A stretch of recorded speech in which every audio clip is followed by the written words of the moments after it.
I'll talk first. I'll say, Mom, we're here because we love you and we care about your health. I'll say, you can't keep going this way and expect to live much longer. Okay, something less aggressive. What exactly is she doing? I told you, she's running herself into the ground. She always does that. No, this is different. Look, it's 9 o'clock. She's still not home. When she gets home, she'll have a couple glasses of red wine and go to bed. Well, I take Tylenol PM. Sometimes. The point is she doesn't sleep. She's up all night. She's pacing. And then in the morning, she gets on the phone with people and starts yelling at them. Maybe I'm missing something, but that sounds like Mom. This is different. She says it's a case at work. I think it's something else. I think it's about Jared. Jared Duff? Yeah. He's back in town. He hasn't called her. I think she's throwing herself into work to compensate. Are you going to say that? I might. What are you doing? Looking for one without nuts. I'm allergic to nuts. You really should pitch in here. Mom helped you when you were down. I want to help. I just don't know what it is we're doing. We are talking to Mom about her health. Like an intervention? No, it's not an intervention. It's a casual family discussion. Carefully organized and scripted by Amy. No, I think we all should participate. For example, Kyle could talk to her about her smoking. Why? Because you're practically a doctor. Would I smoke? You should stop smoking too. Okay, can we do one intervention at a time? And Peter, you tell her that she's too old to be burning the candle at both ends. Talk to her about statistics, insurance stuff. I don't think anyone should say old. Well, fine. Say youth challenged or say nothing. Look, if you guys are too afraid, just act like you came here for the cookies. I'll handle everything.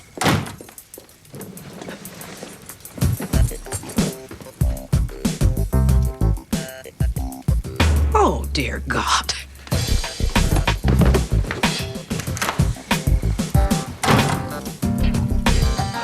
That went well.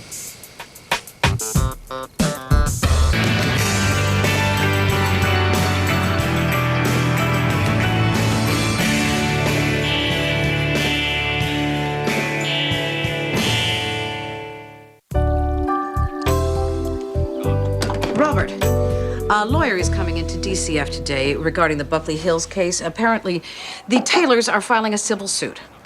Yeah, please print out all the files we have on Pamela Taylor. Because I have a hate-hate relationship with my computer. Find out who the original caseworker was, and I need it all on my desk by 10 o'clock. I'm not asking, I'm telling, Robert. Surely you know the difference by now. Thank you. Hi. Hello. You were out late last night.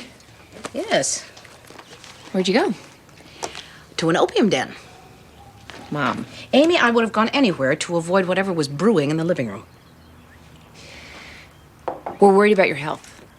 And I will tell you why it's my business. Because if you were to get sick or die right now, it would seriously complicate my life. Well, then I will certainly try to avoid it. Why are you driving yourself so hard? I'm working on a special case. And you can't delegate it? No, I cannot. Because no one else would do it right? Something like that. You know what I think? I think this isn't about work at all. I think it's about Jared Duff. Oh, for God's sake. Amy, just because you look at the world like a love-starved adolescent doesn't mean that everyone does. Why are you being so mean to me? I am trying to help you because I love you. Pamela Taylor. Does that name sound the least bit familiar to you? Don't change the subject. This is the subject. Pamela Taylor, the hypothetical teenager. You sentenced her to 30 days at Buckley Hills. On my recommendation, remember? Yeah, I remember. Well, she's dead. She killed herself at Buckley Hills. That's what I'm working on. So just leave me alone.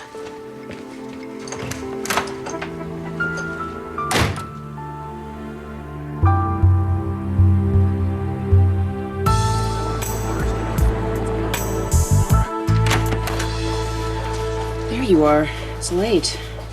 I want to make sure you found your docket. I did. Wish I hadn't. There must be 50 cases on here, mostly neglect. Why are you dressed like that? I didn't expect to be working today, Judge Gray. Why not?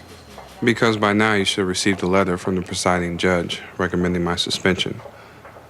That's the usual course of action when a member of the court is arrested. I haven't gotten a letter. I'm being charged with felony assault. I haven't gotten a letter. Judge Gray, want me to go into court today and act like nothing happened? Business as usual? Yes, that's what I want. You saw what I did. I haven't gotten a letter, Bruce. You're not suspended. Let's go.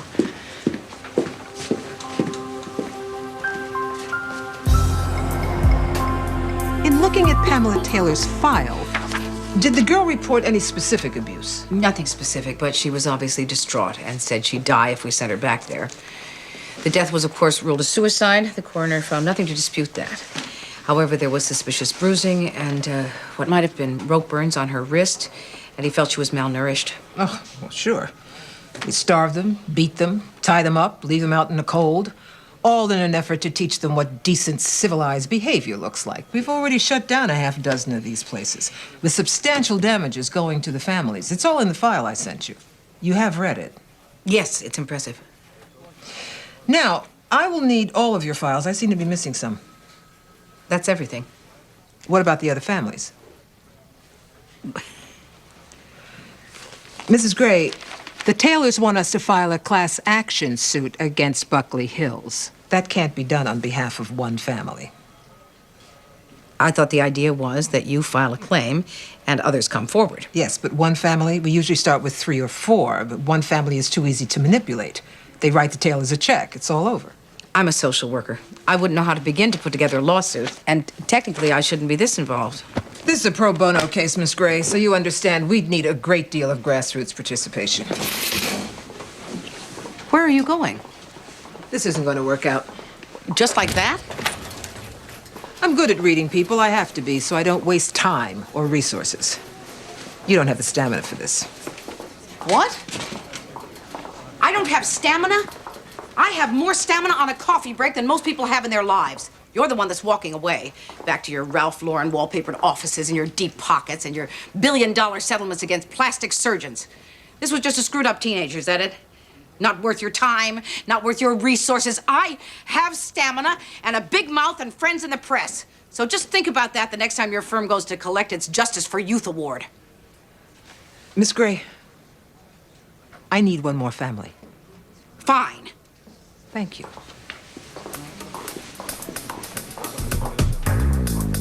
What are you looking at?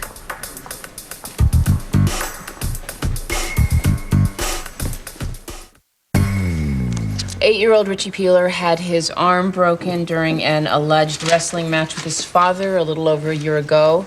I found it the unintended result of inappropriately rough play. It's neglect, not abuse. I placed the boy back in his home under a court-ordered protective supervision for 1 year. Yes, Your Honor, that is correct. And we're here to see how that's going. Lawrence Cahill was the DCF social worker at the time, and the case has since been transferred. To me, Your Honor. And you've had the case for 9 months? About that? Then I'm missing a report. According to my records, I haven't seen anything since then. Well, I've been to the house several times, and I apologize for my failure to file a report. And when was your last unannounced visit at the Peeler home? 3 months ago, and I'm sure I wrote the report, but there's an obvious chasm between my office and yours. And how did the situation seem at the Peeler home? Satisfactory, Your Honor. And where are the Peelers this morning? Weren't they notified? Yes, I left messages at their home and at their work. But you didn't actually speak to them? Your Honor, I can't spend all day tracking them down. I have other cases. I'm a little concerned there was evidence of bruising 9 months ago. Not substantial. What does that mean? And where exactly was the bruising? Can you even tell me that?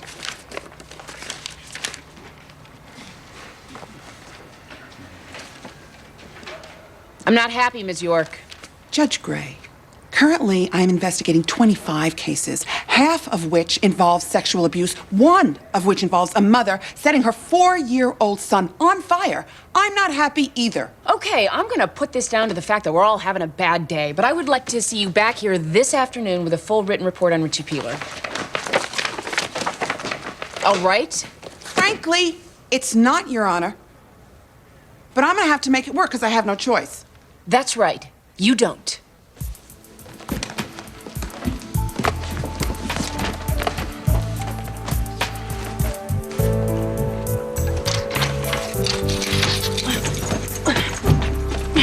Oh, good, you're home. I just stopped by Mrs. LaRusso's to check on Ariadne, and I think maybe she has a little fever. And even swollen glands. I'm trying not to go directly to meningitis. Would you check her? Check her what? look at her. Tell me she's okay. How would I know that by looking at her? You're a doctor. No, Donna, I'm not a doctor. The way you can tell the difference, doctors wear those white coats and they have offices and stuff. You know what I mean. You're practically a doctor. No, I'm practically a recovering drug addict who works with incorrigible teens for almost no money. Oh, come on. You can't look at a little baby and tell me if she's got meningitis or not. She doesn't have meningitis. How do you know? I don't. I'm not a doctor. I'm just telling you what you want to hear. Now, will you please just leave me alone and stop using the word doctor? Don't say doctor or physician or MD or healthcare professional or specialist or shaman or anything to do with medicine in my presence, if you don't mind. Thank you.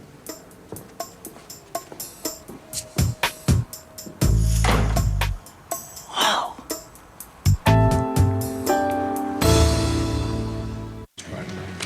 All right.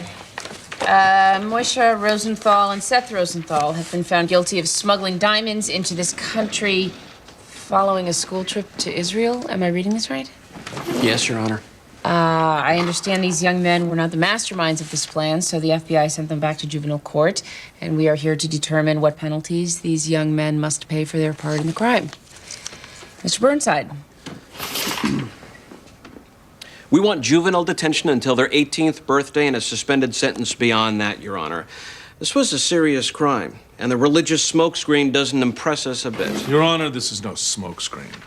These are devout young men. They both attend religious school and they keep kosher. Regardless of their diet, these were serious offenses. An adult facing the same charges would be looking at 20 years. I'm aware of your concern, Mr. Burnside. Let's let Mr. Fisher speak.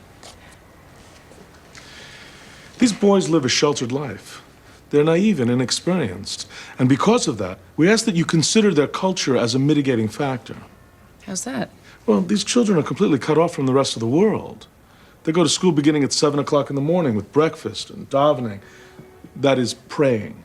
They watch no TV, they read no magazines, they see only selected movies. Furthermore, my clients considered this a mitzvah, a good deed. I'm a long way from that, Mr. Fisher. There are stories of Jews escaping anti-Semitism in Europe who hid diamonds in their clothing to survive in the new land. Your Honor, these boys were born in America in the 1980s. Isn't there a statute of limitations on the diaspora? Mr. I mean, this is Burnside, utterly ridiculous. For adventure, for money, for religion, what difference does it make? The boys are smugglers. I sincerely hope this is a complicated story. Therefore, we will reconvene tomorrow. I want to understand what these boys were thinking before I sentence them. I could take all day. Mr. Burnside, this didn't do it for you? Yes, Your Honor.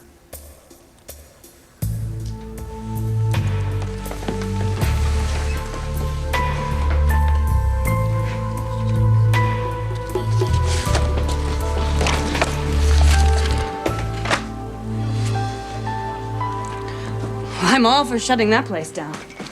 I'll sign anything you want me to. I'm afraid it would require more than a signature. We're trying to file a case. So what, I'd have to go to court? Not necessarily. Because I can't really afford a babysitter. Or you wouldn't have to go to court.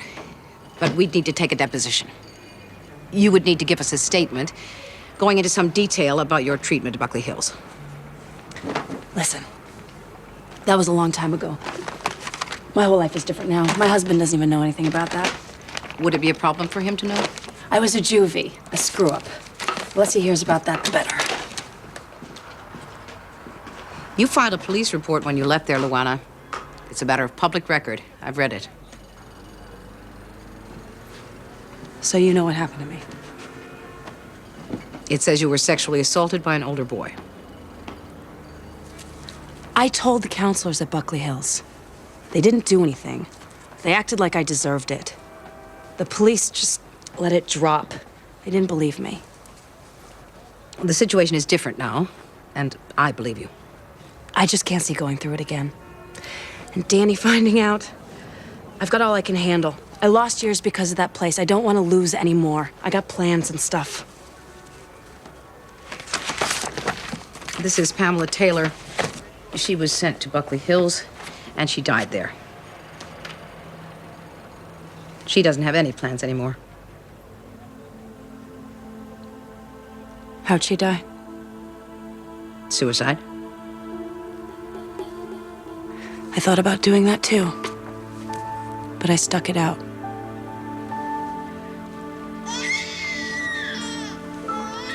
I don't want to deal with it anymore. I'm sorry.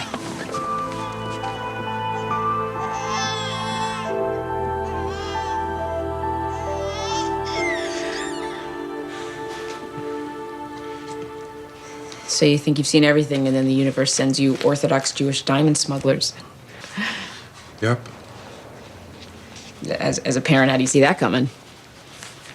I don't know.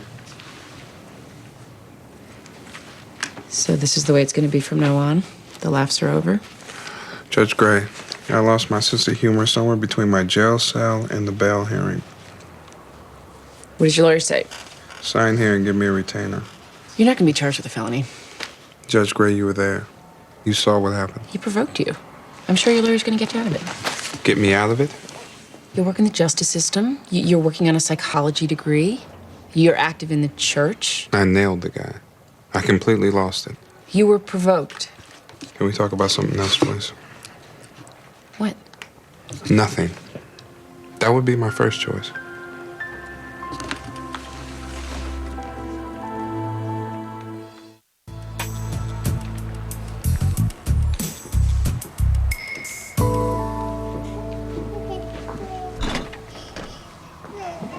Hello? Hi. How's she doing? Fine. Did you take her to a doctor? Yep. What do you say? Earache.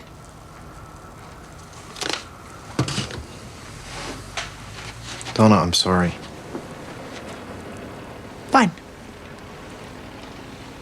Come on, I'm trying. It's a button for me, okay? It's an exposed nerve. Well, maybe you'd feel better if you talked about it instead of snapping at people.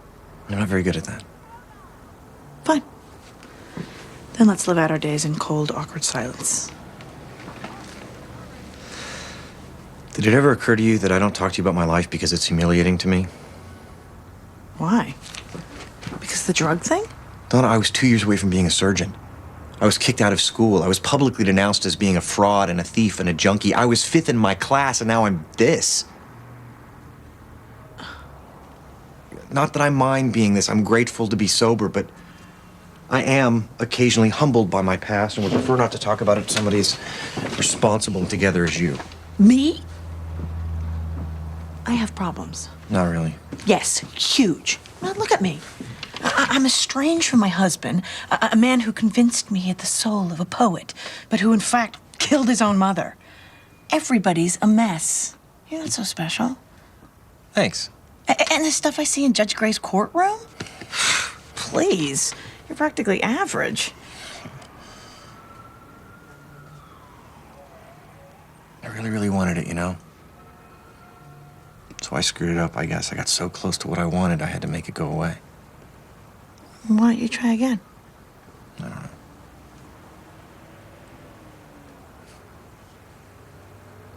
Afraid to. Oh, come on. Couldn't hurt to try. Pick up the phone, make a call. Start there. The journey of 1,000 miles begins with one step. Mahatma Gandhi. Or Dr. Phil.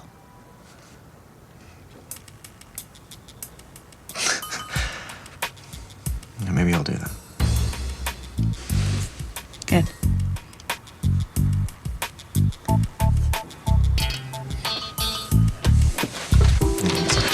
All the bonding I can take for one day, I'm going to bed. Hug? Yeah, maybe we can work up to that.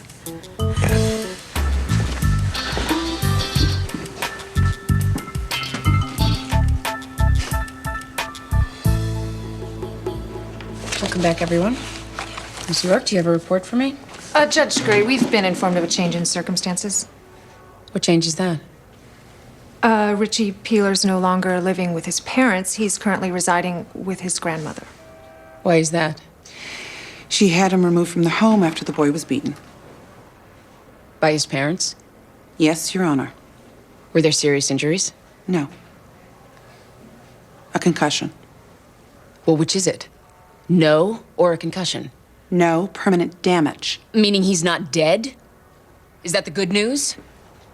Why wasn't DCF notified? The grandmother claims that she made a call. We have nothing on file. I certainly never received a call. Well, you shouldn't have to receive a call, Ms. York. You should have been there. You should have checked up on him. You should have written a report. You should have done your damn job. This is a boy's life. I know that. I feel bad. You feel bad? Well, you're about to feel worse, Ms. York. You're going to jail. What? Take her into custody pending a hearing on a contempt citation for not following an order of this court. Your Honor, if I may intervene... You may not. Judge Gray. We are finished. Court's in recess.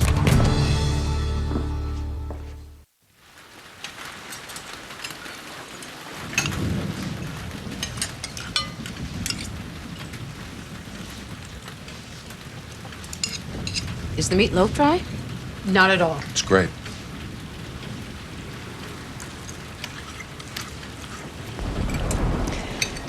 Amy, Peter and I are planning a spring ski trip at Mount St. Anne in Quebec. You should come with us. Oh, I can't get away. Oh, come on. You could meet some hunky millionaire in the chairlift. Well, I have a hunky guy at the moment, and I don't need a millionaire. What is that supposed to mean? Nothing. I wasn't even talking to you.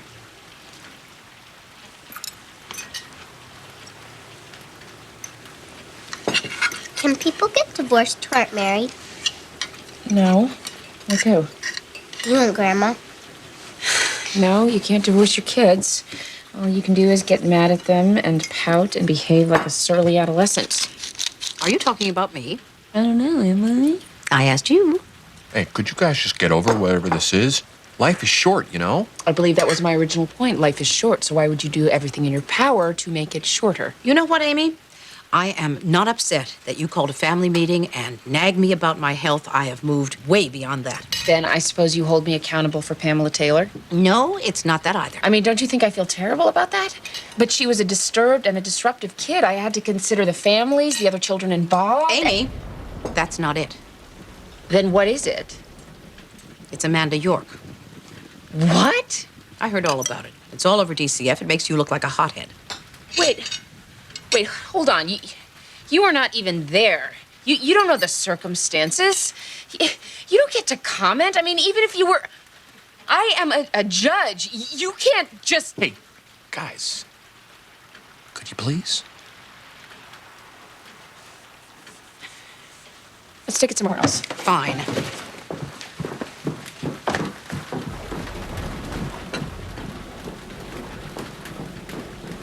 Mother, this is none of your business. I know Amanda York. She's a good woman and a hard worker and a responsible public servant. Well, she dropped the ball on this one. A little boy could have died. I don't believe that. Well, of course you're going to take her side. She's a social worker, but not everybody's like you. People get tired. They get lazy. No, they get exhausted, they get overwhelmed, and they miss a few things here and there. She let 9 months go by without filing a report. You sent her to jail because you're mad at me. That's insane. Yeah, I couldn't agree more. And you need to make it right, Amy.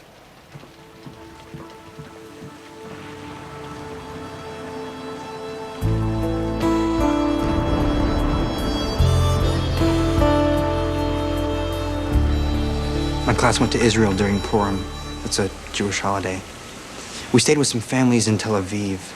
The place where Seth and I stayed, there was this guy, older than us, out of school. He said there was something simple we could do to help the state of Israel. All we had to do was carry this package with us into America. Did he tell you what was in it? Yes, uncut diamonds. He wanted to get them to New York to be processed and sold in the Diamond District. He told us the money would be sent back to his organization in Tel Aviv. What organization? It was for bringing Jewish families and orphans into Israel from other places where they're persecuted. So by doing this, Moishe and Seth, you believed you were helping Israel and performing a good deed? Yes, Your Honor. Can I say something else? Please. I'm older than Seth. I'm supposed to look out for him. If anyone should be punished, it's me. I realize now it was wrong to break the laws of my country. But it was even worse to bring my brother into it.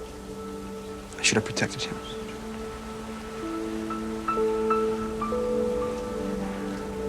Thank you, Moisha. I will consider that.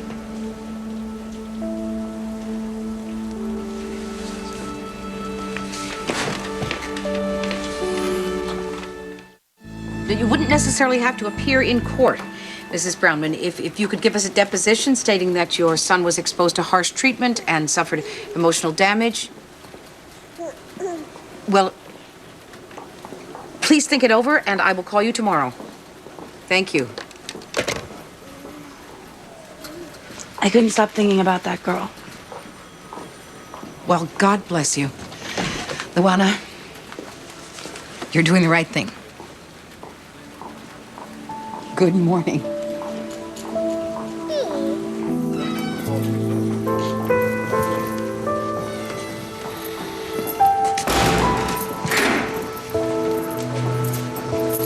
Miss York? I'm not here because I'm sorry or because I think I made a bad decision. I'm here because my mother says I'm wrong about you. And over the years, I've learned to listen to her a little bit. I know what it's like to feel like you are drowning in your job.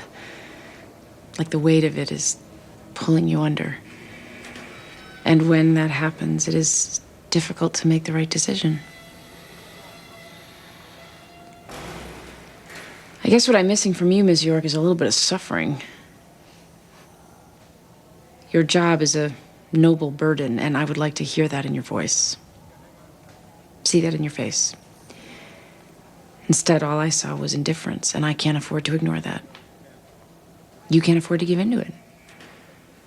Despite whatever impression you have of me, Judge Gray, my job is my life. It is everything. Well, I don't require that. I'm not even sure if that's a good thing. How can we defend the benefits of society if we don't participate in it? All I know is if you stop caring about your job, it's time to stop doing it. I'll be watching you carefully for a while.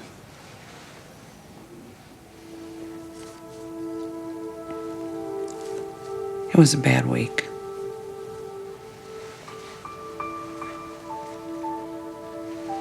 For me, too.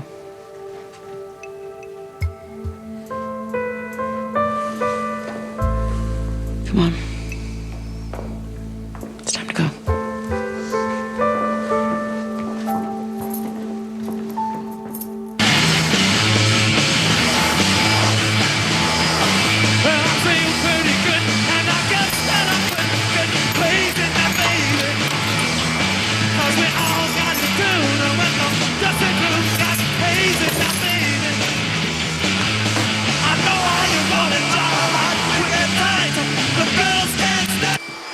Hey, it's my responsible roommate and her adorable child.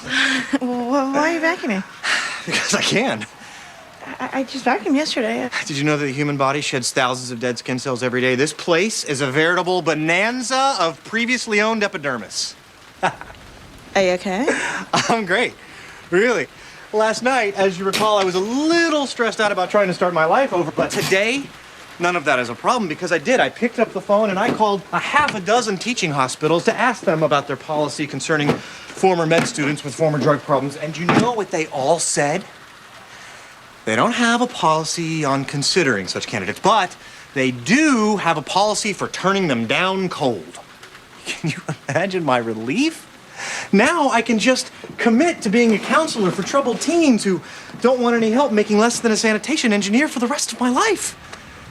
And I want to thank you for encouraging me to open up. I feel much better now, having revealed my aspirations to another person. It's so much more satisfying to fail publicly. Now, if you'll excuse me, I have an appointment with Dust.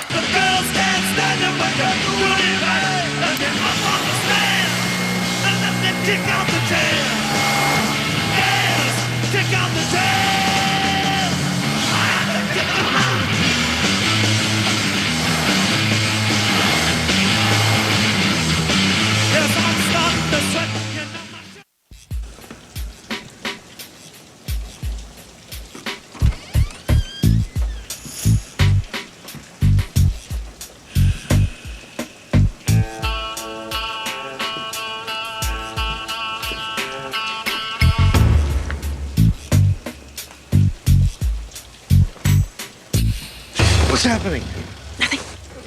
Go back to sleep. What are you doing? I'm going to work. Bye.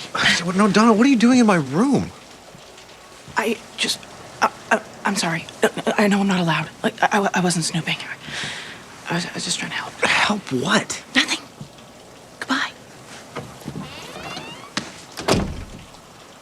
Donna! What's this? It was just a thought I had. I didn't want to talk to you about it because I know how much you like your privacy. But here's the thing. You know I'm in law school, right? And I was rejected all over the place because for some reason I don't do well in things like LSATs because I overthink the question and sometimes I make up my own answers. Oh, but the point is, I figured if I just kept applying, somebody had to let me in, which is what happened. So I got you those catalogs. And I figured if you just keep applying, eventually something good will happen. But if you give up, nothing can.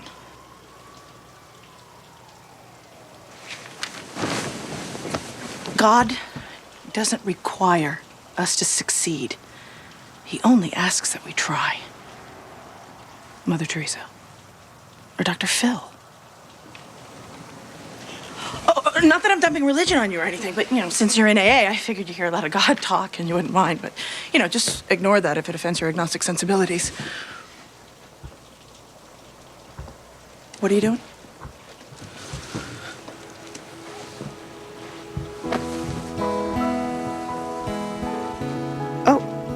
Are we there already? Cool.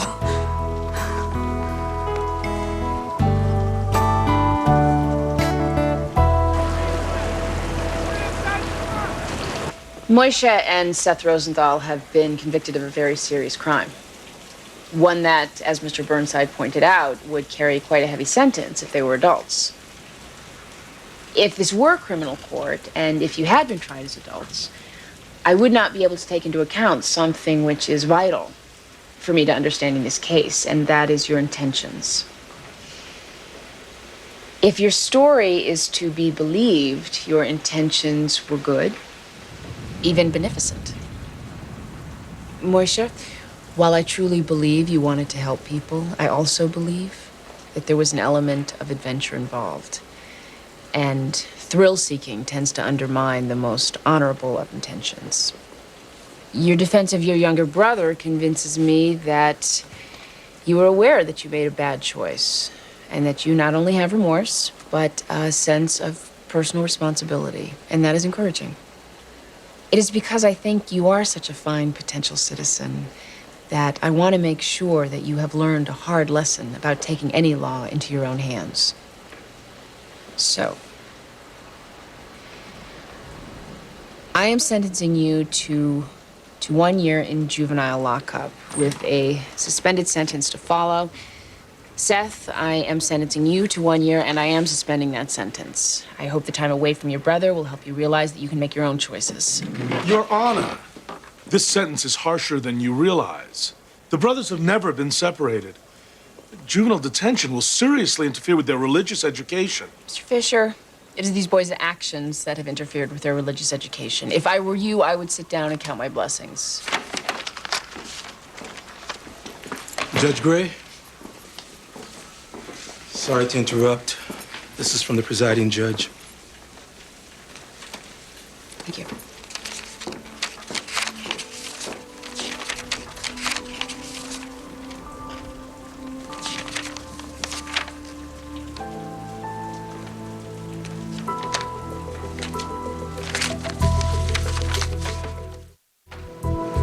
Ms. Douglas's cooperation gives us a strong foundation on which to build a complaint.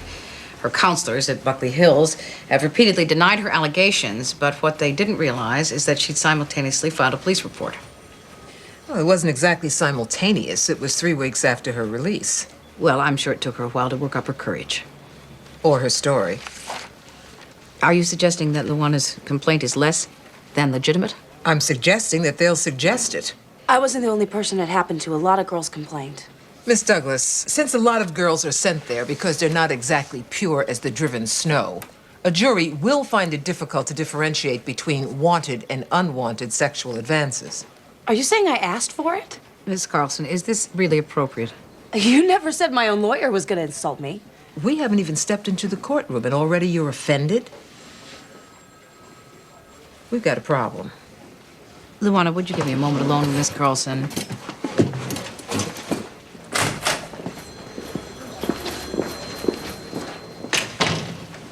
What are you doing? Do you have any idea how hard it is for her to be here? I think that's my point. She's a flimsy witness. And honestly, Miss Gray, these charges are more than a little dubious. I talked to the director at Buckley Hills, and he told me that Luana was an habitual liar. Well, of course he said that. Who accused several boys of assaulting her, and then recanted every time she was interrogated. It is not unusual for victims to recant. I have been to Buckley Hills. I have talked to these people. I've toured the facilities. I've made spot checks. I can't find anything there. Now, you don't like this place, and neither do I. But as boot camps go, it's not a bad one. So you're dropping the case, is that it? Unless you can find something else, I don't have much choice. Pamela Taylor committed suicide. They left her alone and she hanged herself with her shoelaces. That's right. She committed suicide. Well, she wasn't suicidal until she'd spent time at Buckley Hills. Well, maybe she was making a statement. Or maybe she was playing with autoerotic asphyxia. You cannot be serious. I'm saying I wouldn't be surprised to hear that in court. It cannot be that after all the work I've done, all this time I've put in, I have nothing to go with. Unless you can find something else. Fine. You want me to go out there and tell that girl that after I dredged up this nightmare for her to just forget about it? Never mind. I was kidding. Miss Gray? No, fine. I will tell her. But you are coming with me because I want you to look her in the eye.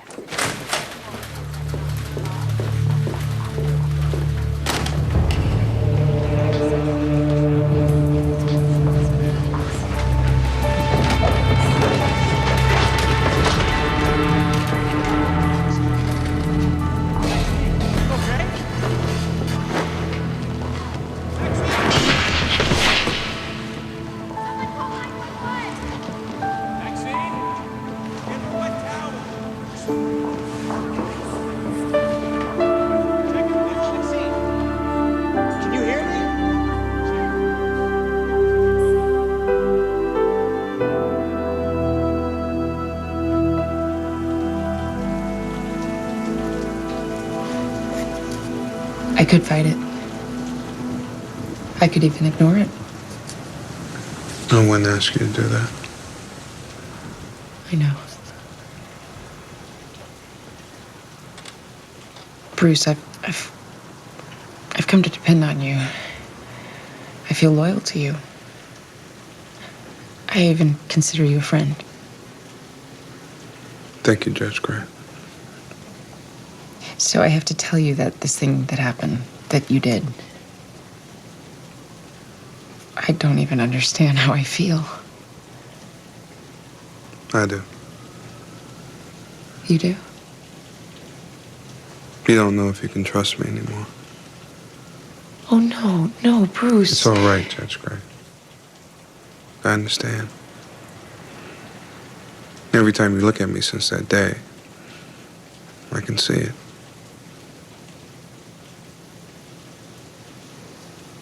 I'm sorry. Believe me, it's the same when I look in the mirror. I feel like I don't know you. I don't know what's inside of you, what you're capable of. I know you were provoked, I realize that. But what came out of you was so violent and unexpected. It was so unlike you. Or maybe it was like you. I don't know. That's the point.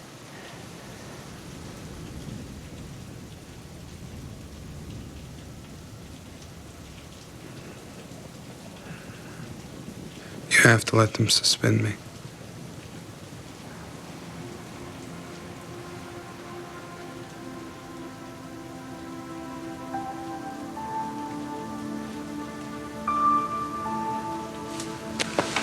Thank you. Thank you. For doing the right thing.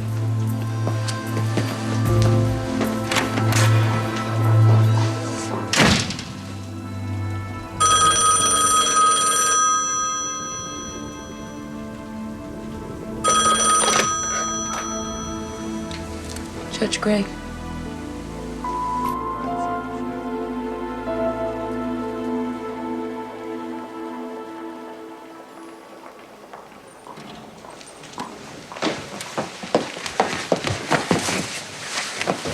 Where is she? Is she okay? They've admitted her. They're starting an IV and all that. They won't let us in. Why? What is it? What did they say? They're running some tests right now. Is it a heart attack? Amy, I don't know. Kyle's talking to the doctor now. See, I knew this was going to happen. Didn't I tell you? You all laughed at me. If we just talked to her, then... Is Grandma going to die? No, of course not.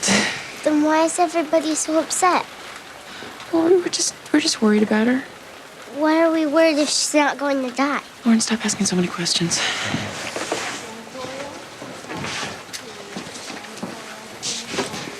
It's not a heart attack. Oh, thank God.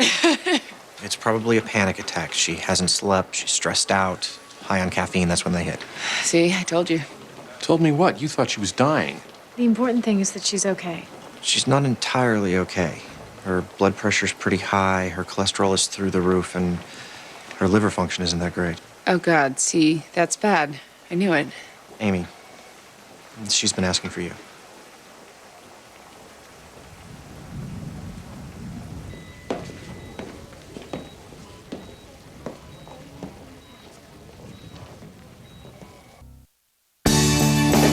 Coming up next on TNT's Prime Time in the Daytime, there's drama in the courtroom when McCoy works on a difficult case. Don't miss Law and Order, next.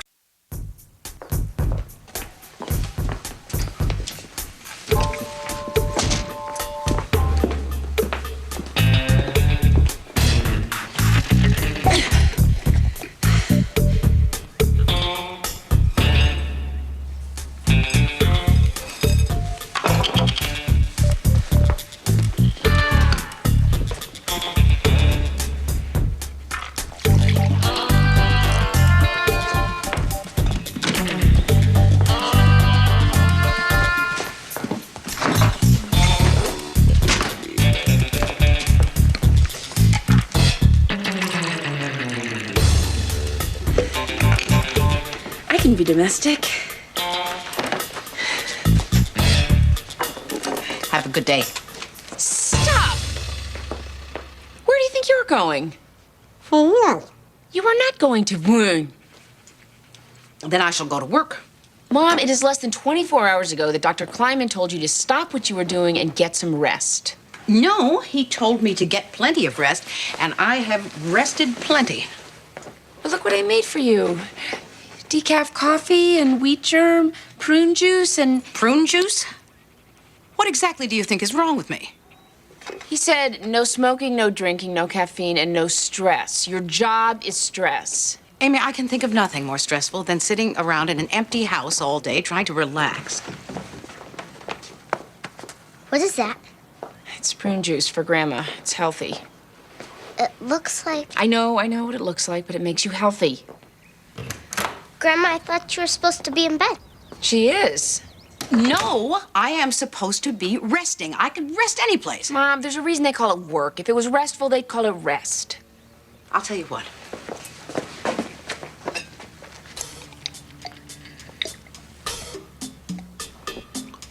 There. Now I'm healthy. Thanks so much. Everyone, have a good day.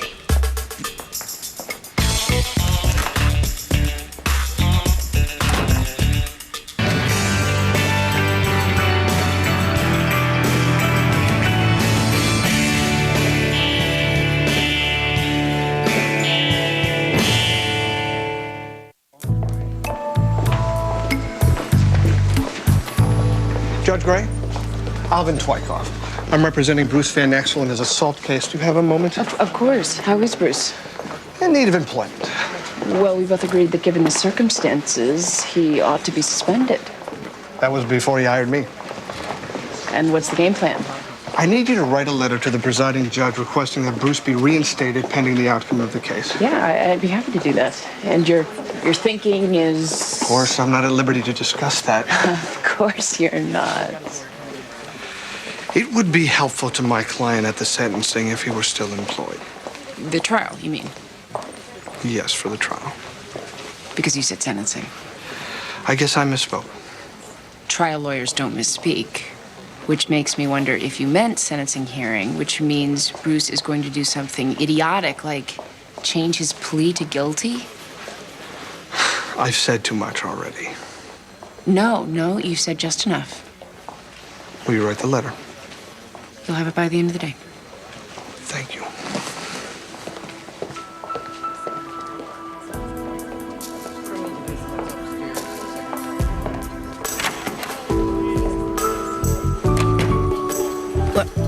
What is the difficulty? I would prefer to get it done today. Yes. Maxine? Well, then I will check with you in a few days. Yes, thank you. Goodbye. What is it, Sean? I'm up to my neck. What are you doing? I am checking on Jason Savko, the boy that we placed with the Dordell family. Yeah, the short kid. Yes, I'm trying to get some kind of confirmation that he has signed up for the special needs programs he may require. Special needs? He's just short. Besides, program placement is usually handled by schools, not caseworkers. Well, this caseworker wants to be sure that nothing falls through the cracks. Maxine, you are not even supposed to be here. I've already put through the paperwork on your 6-week medical leave per your doctor's orders. When my daughter called you, did you tell her that nobody likes a snitch? Look, I've never pulled rank on you. Mostly because you just ignore me and I'd back down. But this time, that is just what I'm doing. Pulling rank and not backing down. Either you go home right now, or I will fire you.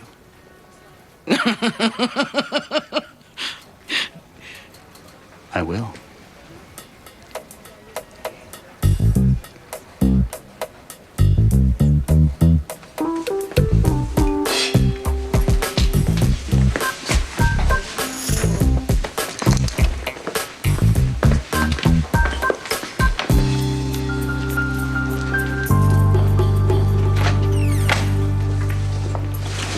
All right.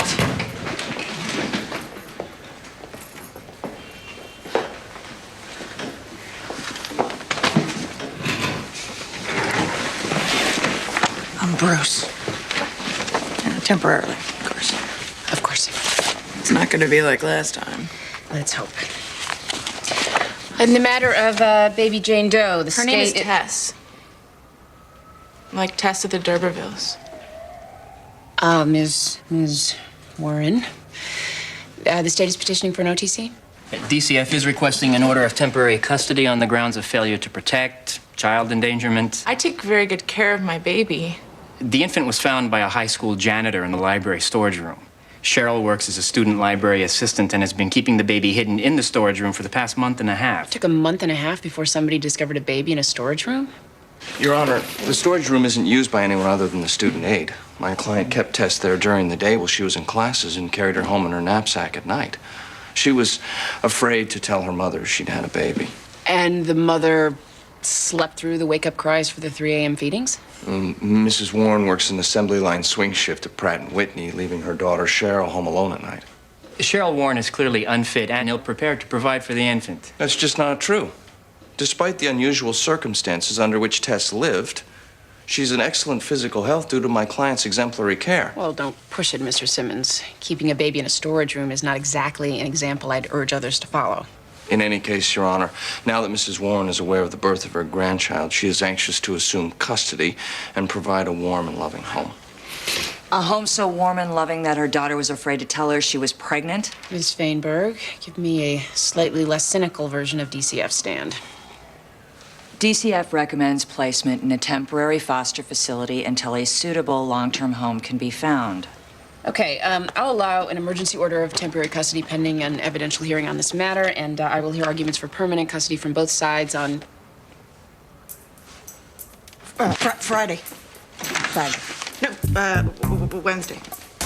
No, tomorrow at 10. 2. Tomorrow, 2. 30. Are you sure? Absolutely. Pretty sure.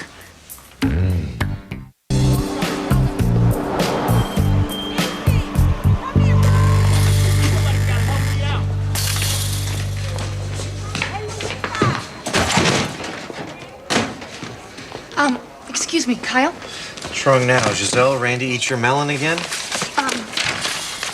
No. Jenna insulted your hat? What's wrong with my hat? Nothing. Love the hat. What is it?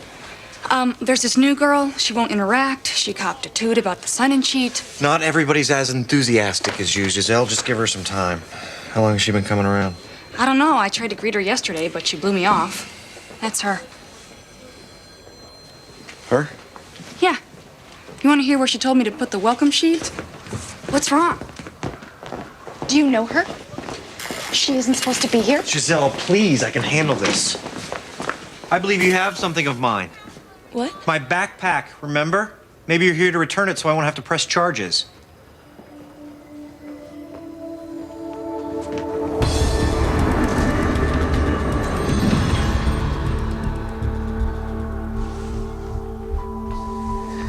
She's burning up. Maybe she OD'd. You know, drugs aren't allowed in here. It's not an overdose. Call 911.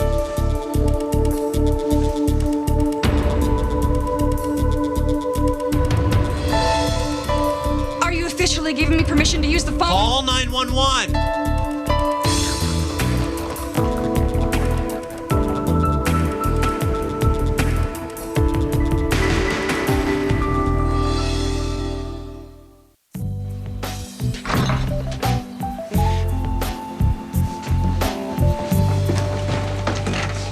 You took out all the good stuff. A healthy house is the first step toward a healthy body.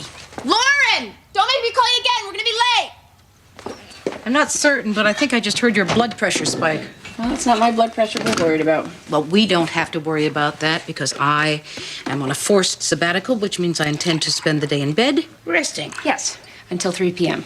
What happens at 3 p.m.? I signed you up for an activity. What activity? The Wise Women Walkers. Oh, for the love of God. No, it's better than it sounds. You're gonna love it. I already don't love it. Well, it's a way to get exercise without being bored. Well, can't they walk without naming themselves? I don't know. Maybe they wanted T-shirts. If you think that I am going Which you don't have to wear. Why don't you join the Wise Women Walkers? Because I'm not the one that collapsed. Just try it, okay? I would rather snort prune juice up my nose. You can do both. Are you and Grandma fighting? No. Yes. She hated the Wise Women Walkers, right? Let's get in the car. Just try it. You're gonna love it.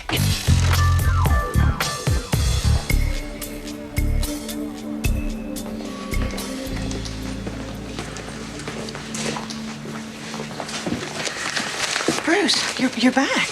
Yes, I am. May I sit? I prefer to be alone. Okay. I just want to say, I'm so sorry for everything you're going through. Thank you. Not that I know everything you're going through. You know, not that I need to. Just keep this in mind. We're still us. I mean, of course we are. But when a person does something out of character, it could precipitate a dark night of the soul. Not that I'm using the word dark pejoratively, or the word soul lightly, or lightly to make light of darkly. Donna.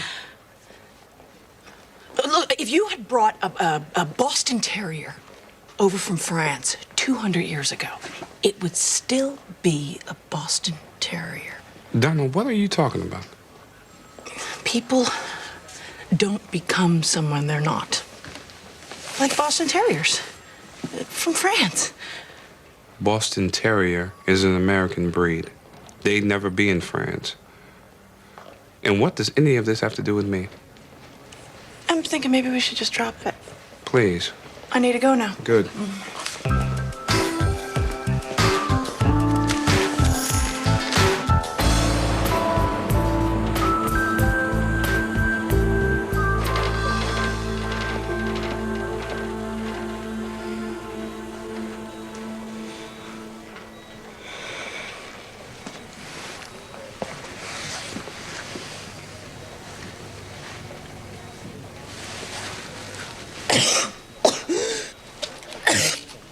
Here, nice chips.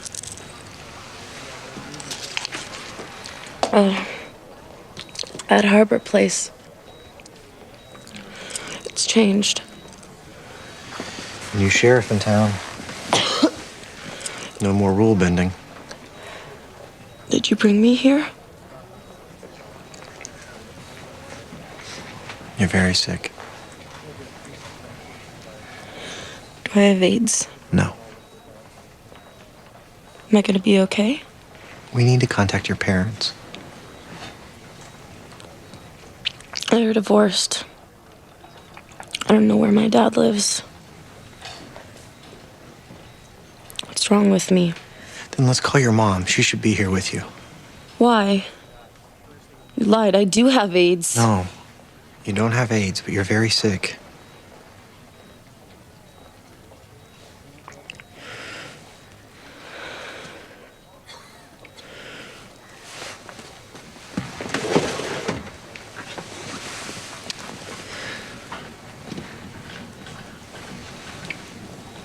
It's called fungal endocarditis. What does that mean?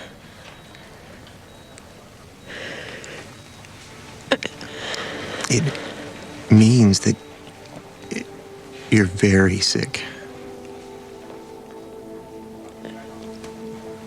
Look, I know that the last thing in the world you want is to talk to your mom, but no matter how bad you think it is, no matter how horrible that last conversation was, she's gonna want to know that you're here.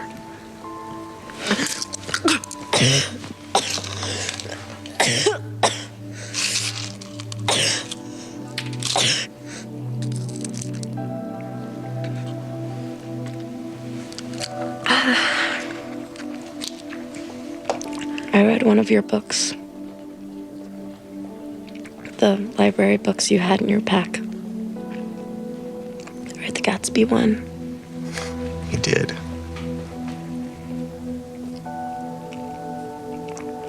I really like that guy. Gatsby. I'd like to be him. You know, just start over. You may want to consider how he ends up. I really like that last line about boats against the current.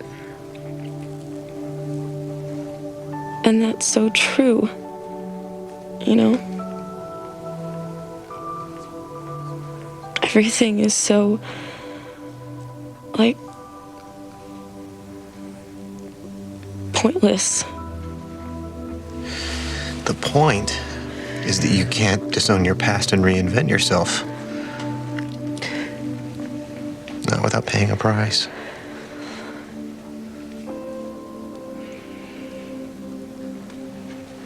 You need to call your mom. It's your interpretation. It's not mine.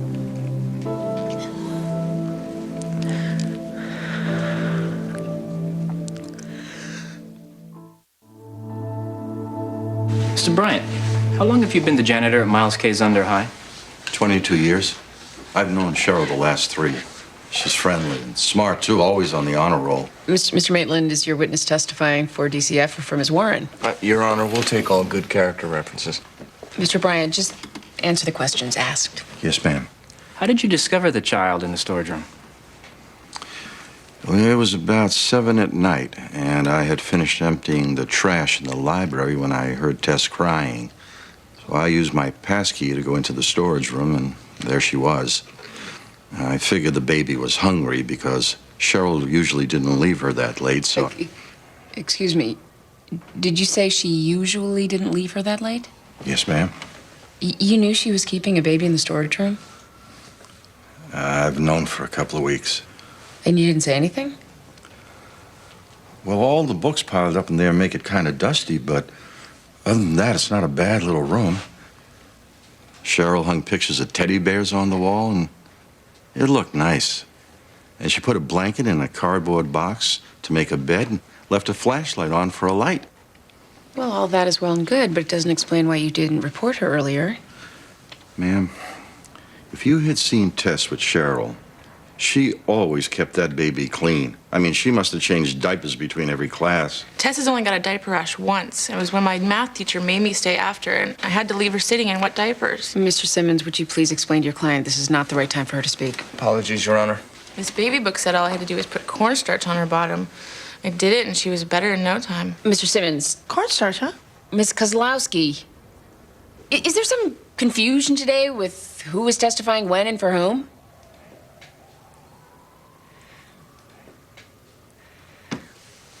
Continue, Mr. Bryant. I saw Cheryl feeding Tess a bottle under the bleachers one morning before school, and she was rocking her and singing to her, and it seemed like one happy baby. Living in a storage room. Ms. Feinberg, please. This is precisely why DCF I am still seeing the forest despite the trees. Continue, Mr. Bryant. My mom ran off when I was a kid, and I was bounced from one foster home to the next. Things that happened to me there, I would never mention in mixed company. No more questions, Your Honor. Mr. Simmons? No, we're satisfied, Your Honor. Thank you, Mr. Bryant.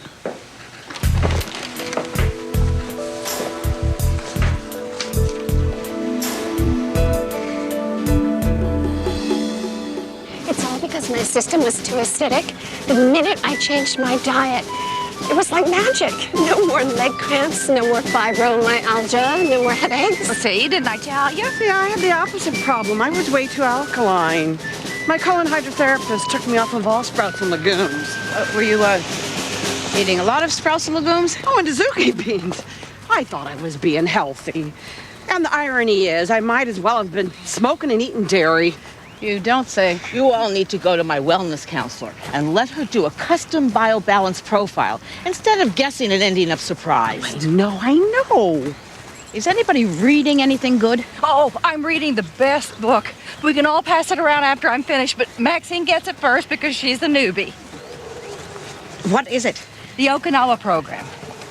Okinawa, Japan? Uh-huh. How the longest lived people achieve everlasting health and how you can too. Oh, I get it after Maxine. I get it after Flo. Well, it's not as if there's a rush. Once we read it, we're all going to live forever. Maxine has a point.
Ma.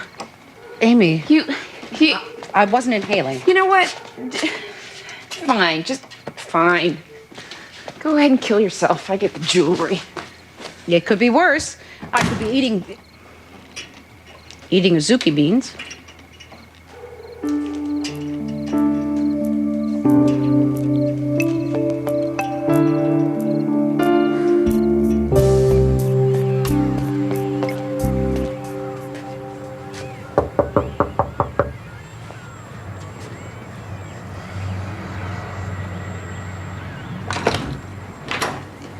Yes? Beth Solte? My name is Ogilvy. Solte was my married name. Who are you? Kyle McCarty. I work for Teen Harbor in Hartford. It's the Center for Runaway Teens. Anna Solte is your daughter, right? No. No. Look, whatever she's done, it is not my fault. She is no longer a member of this family. She's not in trouble. Well, not in the way you think. Ms. Ogilvy, she's in ICU at Hartford General. I am not responsible for those bills. I'm not No, I'm not here for the medical bills. Your daughter has a bloodborne staph infection which has attacked her heart valve. She is very sick. I'm sure you want to go to the hospital.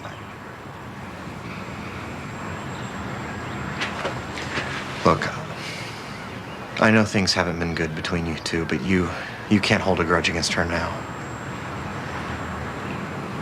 She is not my daughter anymore.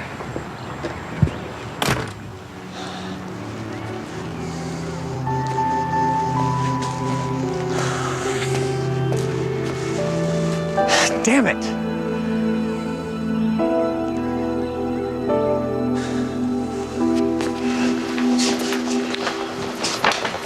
Bruce! I'm sorry about yesterday. I really was trying to say something. Whatever it was, Donna. I'll be quick and coherent. Go ahead.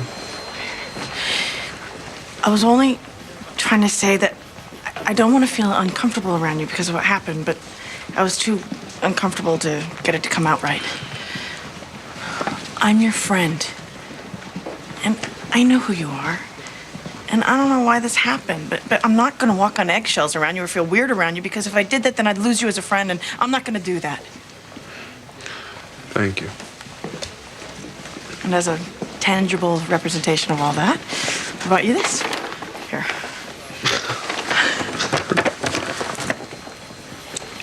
It's Russian nesting Boston Terriers.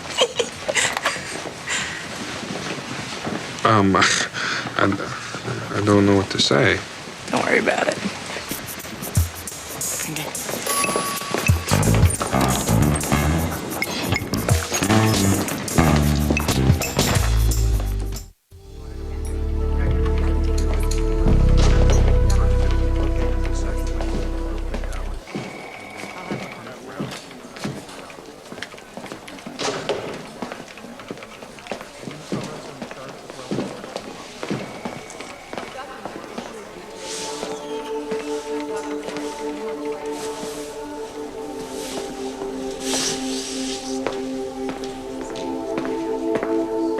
She's dead.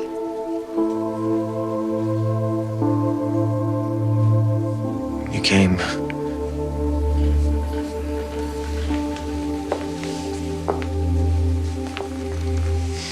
I'm sure that made her very happy. They said I missed her by an hour.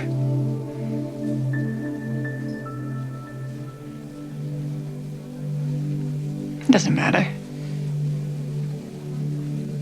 I've been telling myself for months that she was dead. But you're still here. Yes, well, I'm leaving now. She said she loved you. Despite everything. Don't lie to me.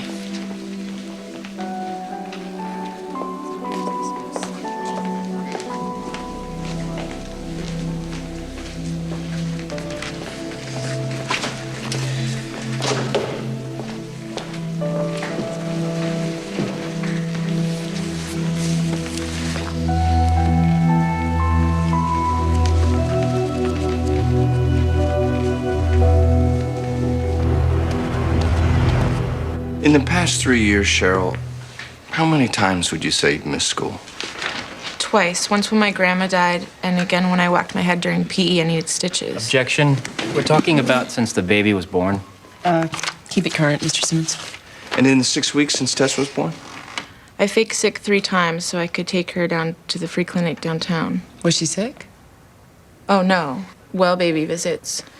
Newborns need shots and monthly doctor exams. Doctors are mandated reporters, Your Honor. Yes, Miss Feinberg. If you hadn't interrupted, I probably would have brought that up. Mr. Simmons? Dr. Chin, the free clinic pediatrician, was unaware of Tessa's living conditions. And since there was nothing deleterious in Tessa's health to indicate she'd received abusive or neglectful treatment, there was no reason for him to report her. In fact, it was just the contrary. Dr. Chin had nothing but praise for the exemplary care my client gives her daughter. This is Dr. Chin's report. How did you, know to take her for well baby visits? I read all these childcare books so I'd know what to do. Is that how you knew what to do when you gave birth? Yeah, it helped. But it still hurt. A lot.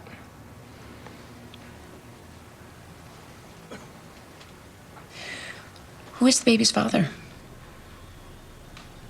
Do I have to say? Yeah, you do. Well, he said he doesn't want to be involved. Well, he's gonna have to say that to the court. Can you give me his name? What if I just bring him here? I guess that could work. What time are they gonna be here, Miss Van Exel? Tomorrow, 4:30. Tomorrow at 4:30. Thank you, Ms. Warren.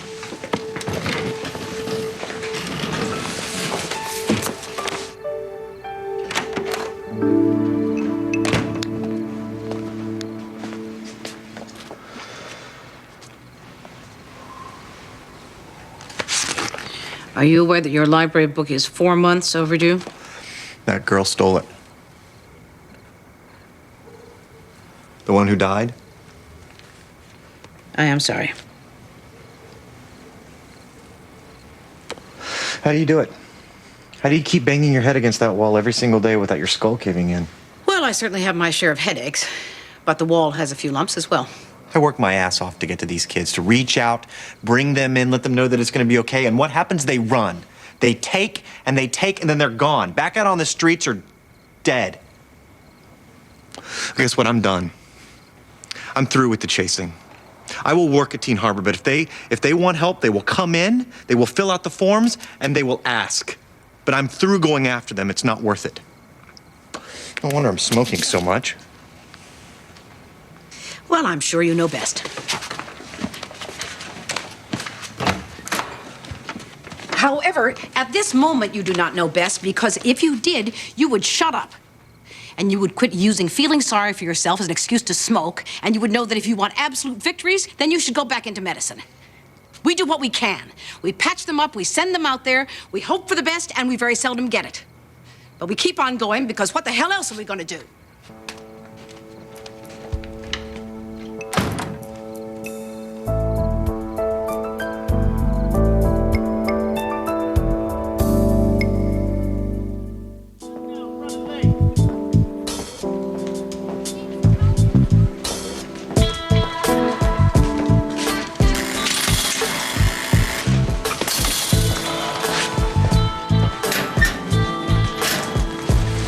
Kyle?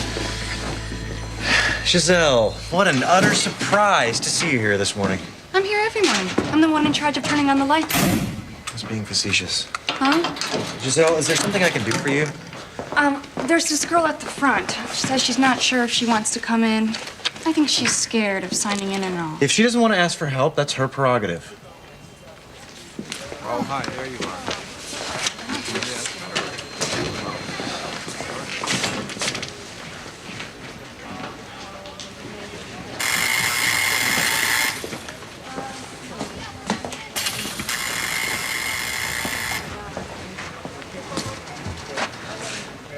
Do you need something? No. I'm in the wrong place. Wait.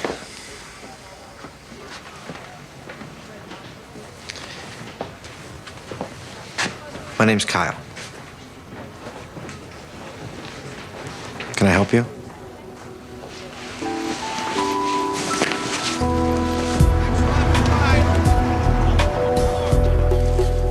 Okay, Ms. Warren, we are here to meet Tessa's father. Is he running late? He didn't want to come. He sent this note.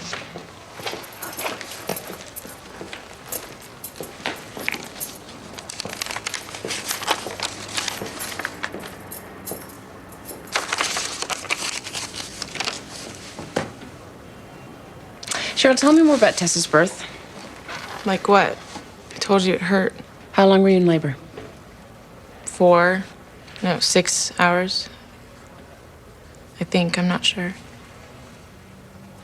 And were you alone when you delivered, or did anyone help you? One of your friends? I was alone. I never told any of my friends. Where was Tess born? The bathroom at the mall. How many stalls were there? 5, I think.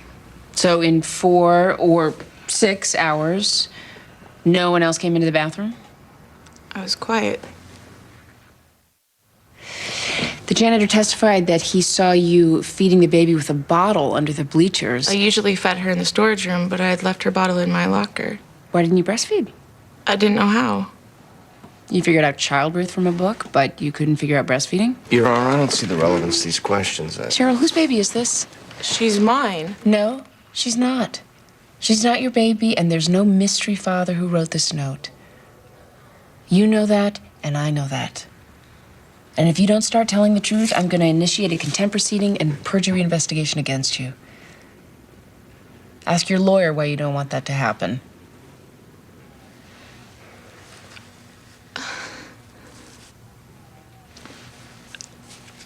I found Tess in the dumpster on my way home from school.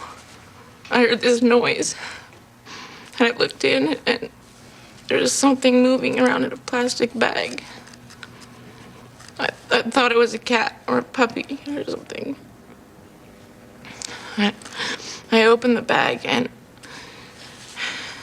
she was in a towel, all bloody, with slime all over her.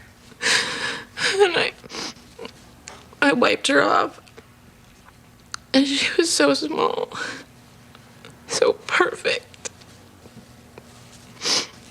And when I held her for the first time, it made everything in my life make sense. Like all the things I've done, gone to school, got good grades, stayed out of trouble. And they're all leading to this moment, so I could be Tess's mother. You know, whoever threw Tess away like a piece of trash is not her mother. Tess is my baby. I found her, I named her, took care of her. And that makes me her mother, no matter what you or anyone else decide.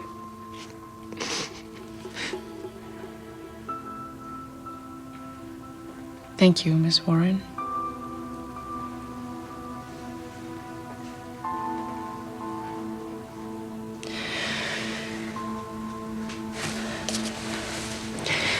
Well, in the eyes of the law, you are a child. And despite your best efforts at mothering, if you don't understand why it was wrong to keep a baby in a storage room, then you are not yet mature enough to be a parent. I will be denying Mrs. Warren's custody request. The OTC will stay in effect, and DCF will notify the authorities immediately. And Miss Warren, despite my ruling, I am sure that someday, when you are ready, you will make a wonderful mother.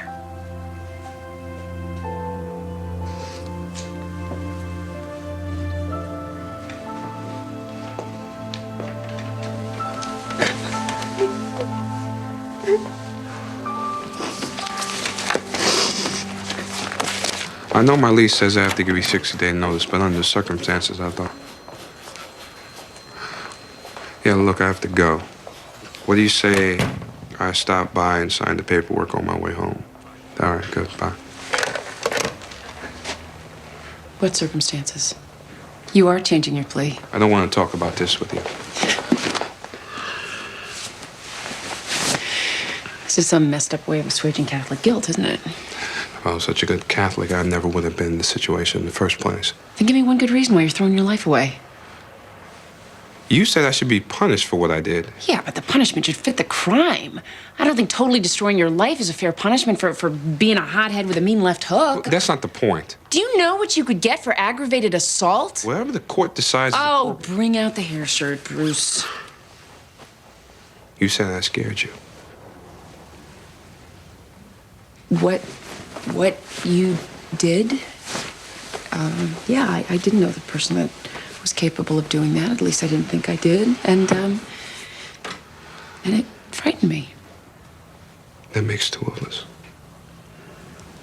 If you go to jail, what's going to happen to Rebecca?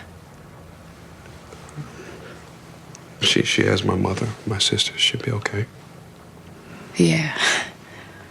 Yeah, I'm sure the visitors' lounge at County Jail is very festive on Father's Day. What am I supposed to do? Have your lawyer try to cut a deal with the district attorney. They'll postpone the case, you'll get community service, anger management. You'll come back before the judge in 3 months. They'll dismiss the charge, and this whole mess will go away. And what am I teaching Rebecca if I do that? That it's okay to beat the crap out of someone, then duck responsibility? You are showing her that you are human, and that sometimes humans are messy and emotional, and if provoked, yes, even you can lose your cool.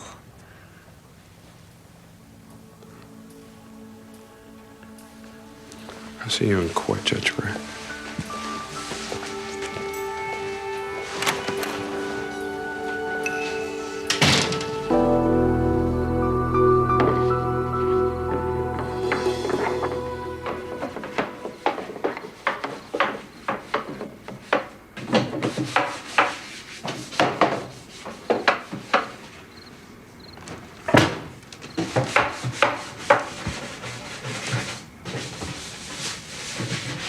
What are you doing? Something that should have been done months ago. It's 2 o'clock in the morning. Yes, why aren't you sleeping? How can I sleep when you're having the loudest nervous breakdown in history? Mom, you collapsed. Even your doctor said you had to cut down on your stress, otherwise you'd have another attack. Nothing attacked me. I fell down. Oh, stop with the semantics. Your blood pressure's off the charts. You have bronchitis bordering on emphysema. You've weakened your liver from your drinking. And my cholesterol's 59 points too high. Thank you for that thrilling recount of my visit to the hospital, Amy. Go back to bed. What sane person does this at 2 a.m.? Amy, I'm an adult in my own house. If I want to clean cupboards at 2 in the morning, I'll clean cupboards at 2 in the morning. Well, I'm an adult in the household, too. And there's the problem. There should not be 2 adults playing tug of war for head of the household. Not to mention the other obvious pitfalls. What other obvious pitfalls? We should never have discussed that case. Buckley Hills. You're blaming that on me? We shouldn't have been talking about a case. And we wouldn't have been if we lived in separate households. It's too easy for us to unload on each other about the day. Just as it's convenient for you to leave your daughter with me while you run off with love affair of the week. Meanwhile, I had to give up my love affair so I could be here for you. Oh, don't lay that on me. You stayed for work. I didn't want to leave my work, but I stayed here for you. But you said... I know what I said. I also know why I stayed. Well, I didn't ask you to do that. Oh, Amy. Oh, Amy, what? You didn't ask in so many words. I didn't ask at all. Do you want to know what your trouble is? It's always the same thing. It's why you got married, when you knew it was a mistake. And it's why you slept with Lauren's karate teacher, and God knows who else. You are afraid to be alone. Oh, please. You are. You got married 5 minutes after you graduated from law school.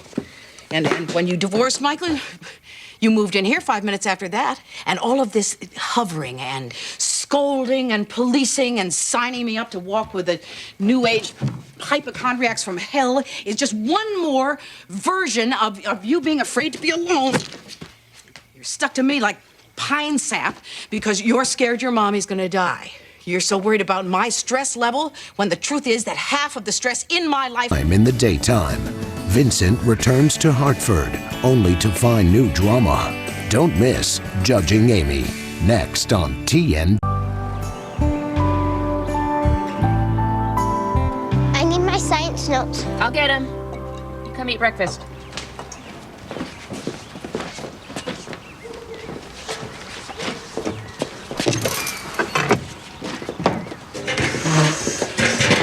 Toast with cheese isn't breakfast. He's in Portugal. I have a test on green turtles. I can't be late. You won't be late. I don't get why we had to move. Honey, it was time for us to be on our own. we've been over this, and this apartment is just until we find a really nice house. I like the old house. I hate my room here. It smells like feet. Well, it could be worse. You could be one of those kids in Mexico City living in a dump. Ta-da! Ta-da! Science notes. How long is Grandma going to be mad with us? Grandma's not mad at us. We sat down and we had a very calm discussion about what was... Oh, Noodle, everything's gonna be all right. We're a family. We're a very solid family. And you're gonna see lots of Grandma, I promise. It was just time for us to be on our own, okay? That's what you said when we got a divorce from Daddy. Did you know that only 1 in 1,000 baby turtles survives once they leave their nest? The Goonie birds get them. Sweetheart, you're not a baby turtle. And even though we've left the nest, that doesn't mean the Goonie birds are gonna get you. I'm just telling you what's in my science test. The mother lays between 80 and 120 eggs. Oh. Right.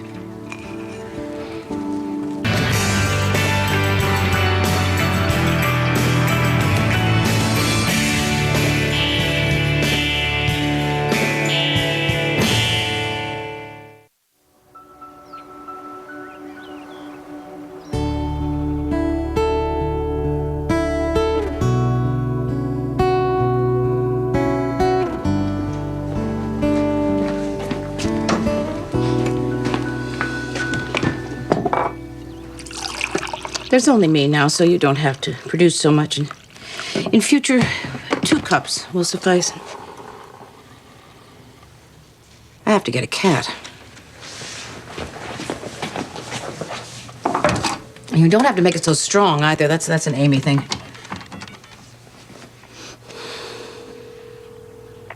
Vincent, Carol, what else do you need to know? Hello, Vincent Carroll. It's me again.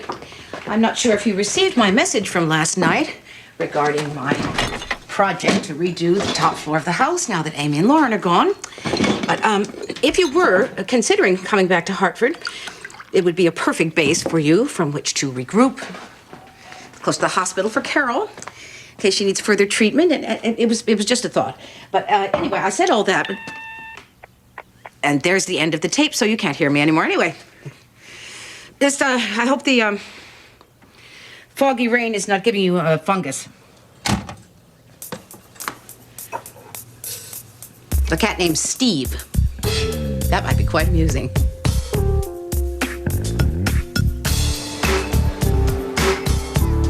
If you are going to plead guilty, you should at least try to negotiate a deal with the prosecution.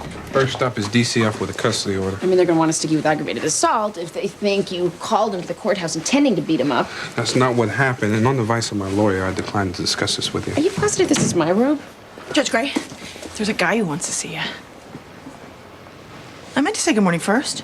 Donna, we have a very small amount of momentum going here. Don't mess it up. What guy?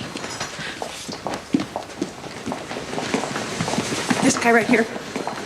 Charles! Amy, sorry. No kissing the judge when she's dressed. I just stopped by to say hi, and I'm very possibly relocating. I meant dressed in robes in public. Momentum. Yes. Bruce, Donna, this is Charles Manners. We went to law school together, and he is a radio lawyer in Texas. Things go well. I'll be the on-air legal expert at WBSS-TV in New Haven. Wow, Boss Action News? I was hoping you'd want to have dinner or drinks. Oh, Charles, I'm going to be brutally honest. I can't.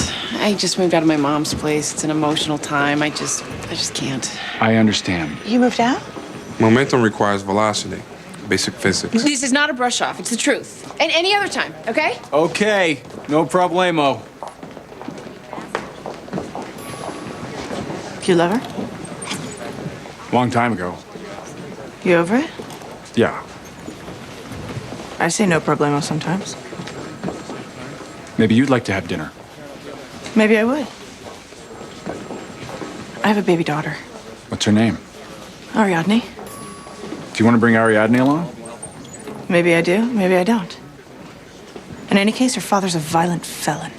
What's his name? Oscar. Do you want to bring him? Because I have a bigger problem with that.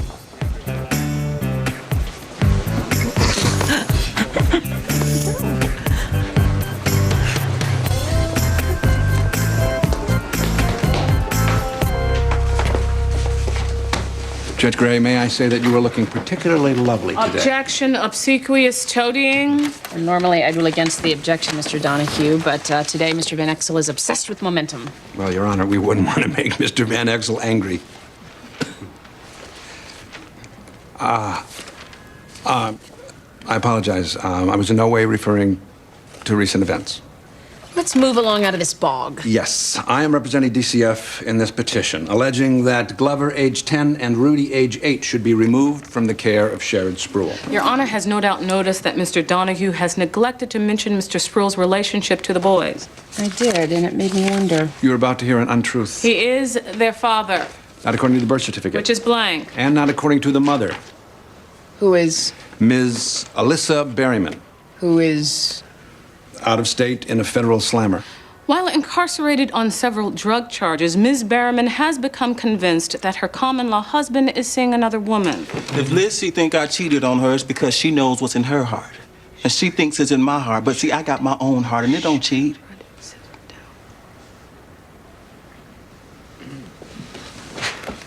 In her delusional jealousy, Ms. Berriman has informed DCF that Mr. Spruill is in fact not the biological father of the two children in question. Glover looks like me. Rudy looks just like my mother. Only, you know, smooth on the face. Ms. Berryman would prefer that her two sons live with her sister. Who my boys never even met in Maryland. Okay, I'm up to speed. Well, without his name on the birth certificate, Mr. Spruill has no legal status, so I am ordering him to undergo a paternity test. Oh, jeez. I gotta do something nasty in the cup for that? No, nothing nasty, Mr. Spruill, and DCF will absorb the cost. We will reconvene when we get the results. How's that for momentum?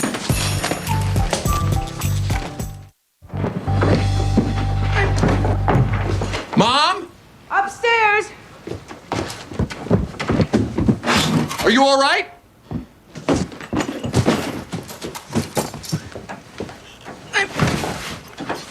What are you doing?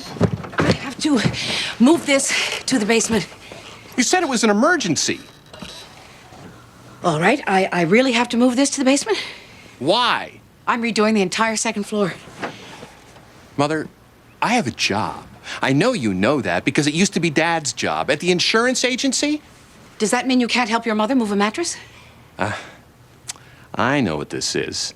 You're lashing back at Amy because she moved out. Oh, now, why would I do that? It was an amicable decision. We came to it together. I'm just simply moving on. It's healthy. Healthy? You're supposed to be taking it easy. Lugging mattresses around is not taking it easy. Which is why I called you. But if you won't help me, I will do it myself. I swear to God, if you do this to yourself, I'll have you committed. They don't do that anymore. Mother, I'm in insurance. I have powers you can't even begin to comprehend.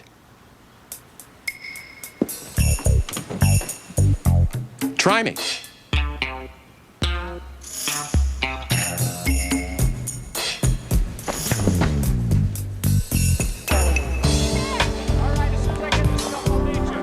The court-appointed psychologist in the arson case has changed his recommendation. If you agree to plead common assault and explain that you were unbearably provoked... Judge Gray already have a lawyer.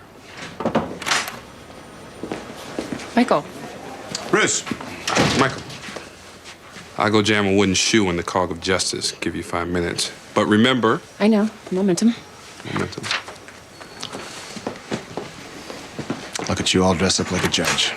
Momentum, Michael. We need to discuss Lauren. Why? You moved. I don't need your permission to do that. Well, that's not where I was going right off the bat. But in fact, according to our divorce decree, you have to at least keep me informed. I'm sorry. It happened kind of fast. We done? You don't have 20 minutes to discuss our child. How about lunch? Perfect. Thank you.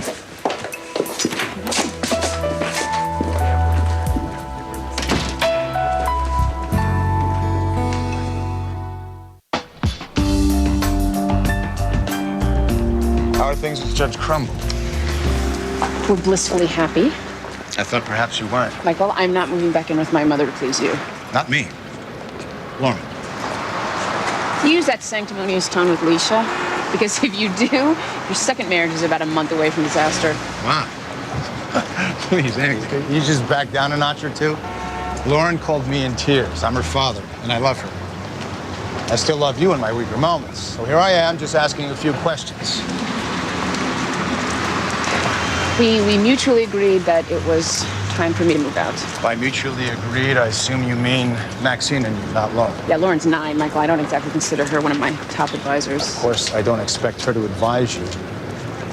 But I do expect that her feelings get taken into consideration. I'm sure she's doing well, but she's a very sensitive child. And her well-being is a fragile construction requiring constant attention. I think you'll agree it's best if neither of us make any blanket assumptions when it comes to her welfare.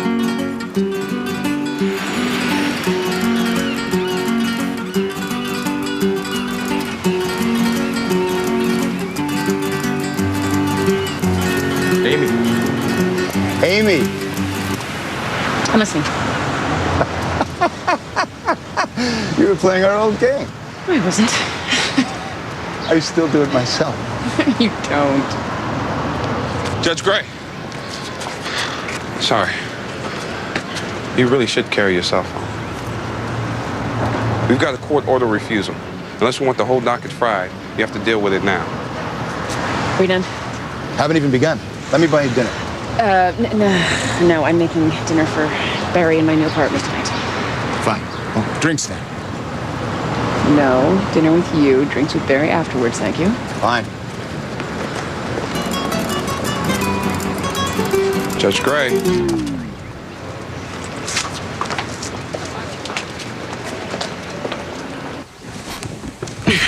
This is heavy. You don't make $5 an hour moving things that are light. I thought Kyle was gonna help. He refused on political grounds. Can't you give me a hand? I'd like to, but Peter will put me in the loony bin. Good, okay, yes. Take a little breather, then we get this down to the basement and start on Lauren's room. Lauren's room? The whole floor, Eric. You're schizoid, you know? One week the house is like full of people, the next you clear them all out. What are you gonna do in this big old house all by yourself? Well, I certainly don't intend to keep it as a shrine to all those who used to live here. I quit. We have an oral contract. I am not gonna be the one who helps you take this family apart. When you said you needed me to do some handyman stuff, I thought, you know, cut the lawn, clear out the garage, scrape gutters like that. I'm not touching Lauren's room. Fine, get going on the garage.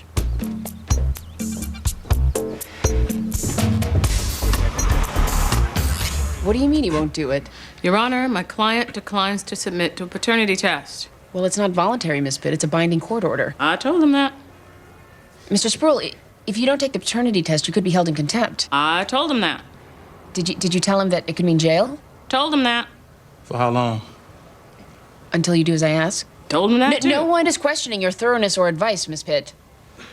Who will take care of the boys while you're in jail? You all do what you gotta do. And I'm gonna do what I gotta do by following my heart, which is pure on this matter. There he goes with his pure heart again. Mr. Sproul, do you have reason to believe that you are not the biological father? Who's with Rudy and Glover now? My mother. Well, I'm going to give in to my kinder nature. I'm going to hold you in contempt and put you in jail. That's your kinder nature. I am not granting the OTC at this time. I am hoping that Mr. Sproul will reconsider his decision after he spends a night in jail. I'm giving you no trouble. My head is held high on principle. That's all I need my boys to know. Reason with him, Miss Pitt. Yes, Your Honor.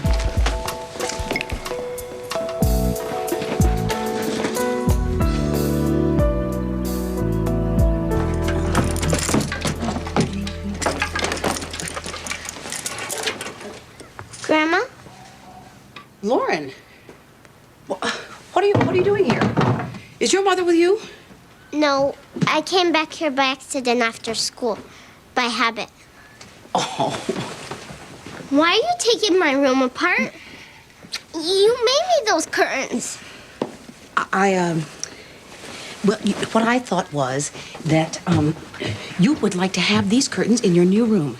Now, we should call your mother and let her know you're all right. I don't want those curtains in my new room. I like them in my old room. I hate this. I hate this. I told you. What? You should not have let her up here. I didn't let her up. I was in the garage. Lauren, honey, I'm sorry. I apologize. I'll put the curtains back up. I don't care. I don't care. I can go live with Chanel. Why'd you have to do this? Why couldn't you just be nice for once? You get on me and the mom, she gets upset. Why can't you just get along?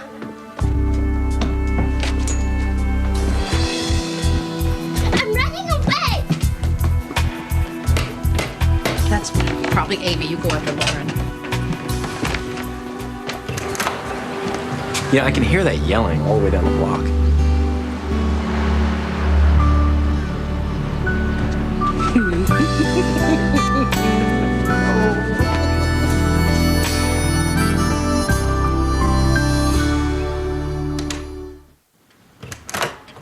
Aha, it's up that. Whoa. It's mine. Hello? Hey, honey, why did you come here instead of going to Chanel's house? I forgot after school by mistake. And you know what? Grandma's taking my room apart. Evidently, melodrama has not skipped a generation as I had hoped. You were taking her room apart. Couldn't you at least wait until the corpse was cool? Well, there you have it. Genetic melodrama. All right, honey, we gotta go. I'm meeting your daddy. What about Uncle Vincent? What? I turn my back on the family for a couple months, everything just falls apart. Vincent? Oh. Just want to know why I'm here? Is Carol all right? Yeah, no, she's fine. She's still in remission. Then no, let me just enjoy this moment. Okay, why are you here?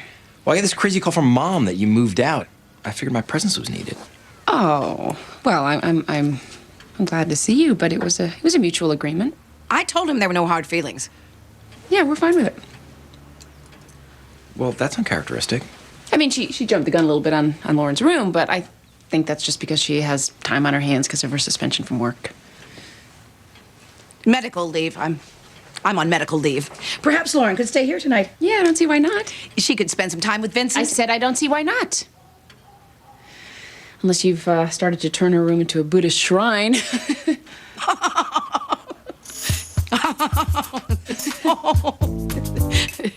see, everything is fine.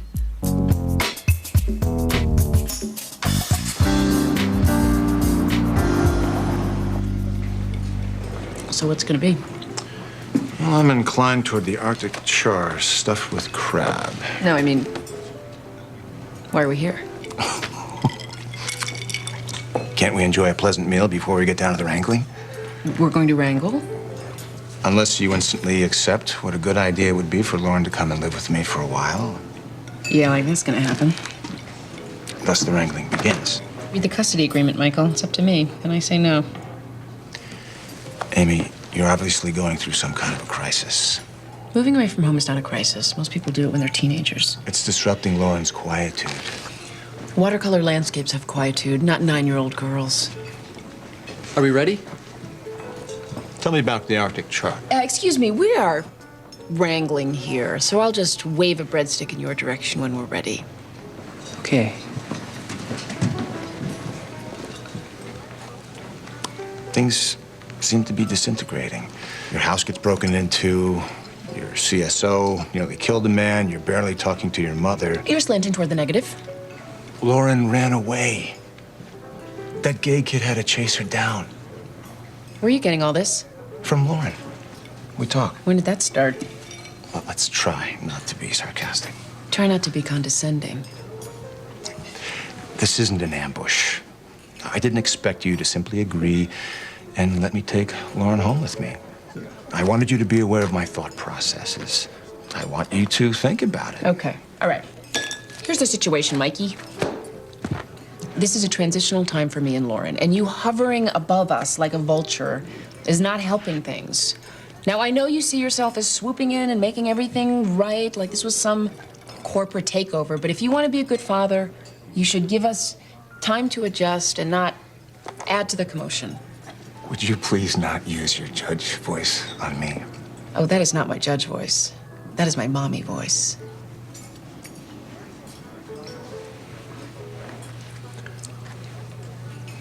If Lauren is still unhappy in 6 weeks, say, then I will listen. But I am not making any big decisions when we are in this state of flux. So back off, Michael. Order your Arctic char.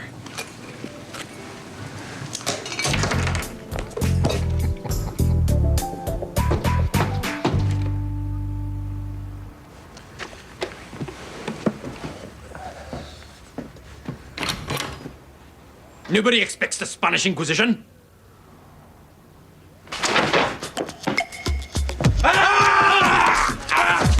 No!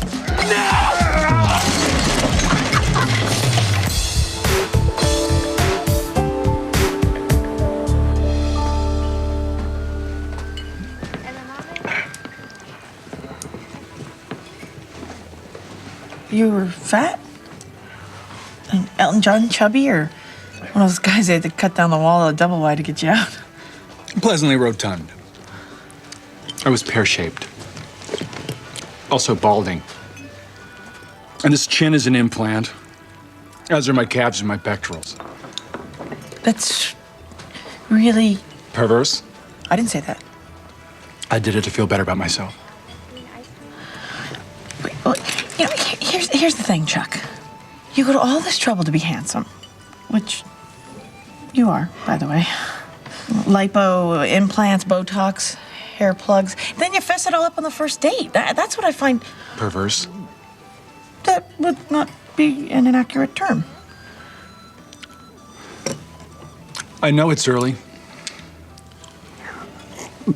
but I really like you. And we could save a lot of time if you just got to know the real me. Which is where exactly? Some medical waste disposal site?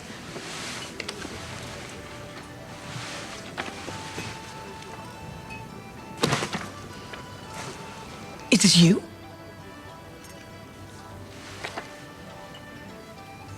What's in your mouth? My teeth. They were prominent. Whoa!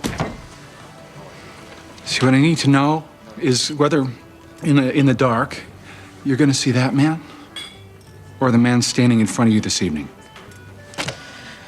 I'm not gonna be seeing any man because it's dark. Do you want me to go? I can pay on the way out. Could you sit down, please?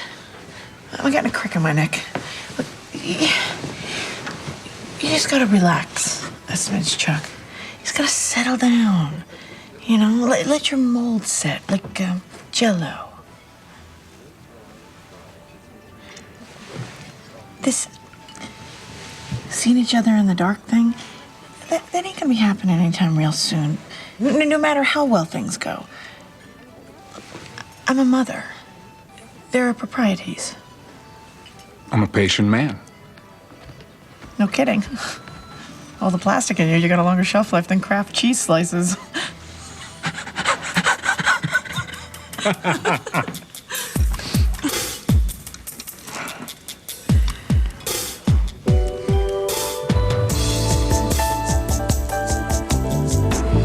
know what's nice? A condo on the other side of town? Being with you in my own apartment. A condo on the other side of town would be much nicer. Well, this is just temporary. I know a good contractor who could... I mean, temporary in the sense that I won't be here that long. But you don't want to give Michael any grounds to say Lauren is unsafe. I can handle Michael. Not to mention the fact that psycho who disfigured all those photographs of you would have no trouble breaking into this place. Are you trying to scare me? You don't think I should move back in with my mother? There's no way I'll involve myself in that. There's a lot going on in your life right now. Yeah, don't I know it? And much of it is not your fault. Much of it? If Bruce wants to self-destruct, there's not much you can do about it. What exactly is my fault? You might have handled your mother better. My mother can't be handled. Isn't that why your brother's here? God, Barry, all I wanted to do was sit in my new apartment with my sweetheart and have a glass of wine. Could we skip the tutorial on life skills and enjoy this moment? I apologize. I guess I'm just the sort of person who likes to confront his problems head on. Let's do a little of that. What? Let's confront some of your problems head on. That would be a nice change. Your problems are my problems.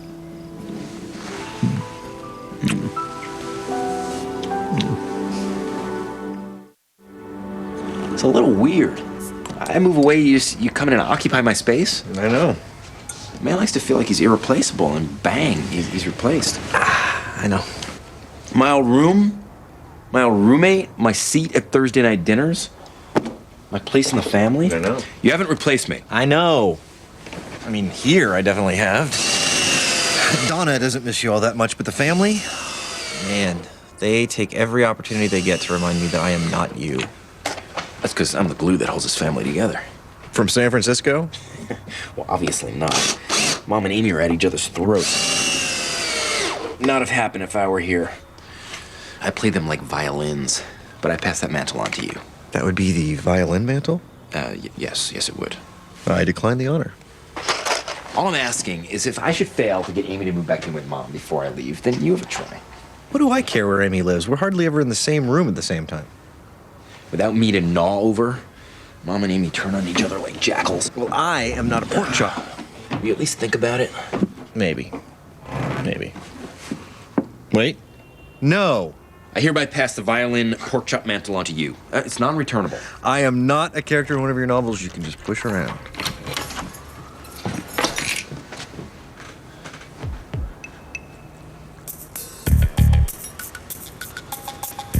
Aren't you gonna say hello?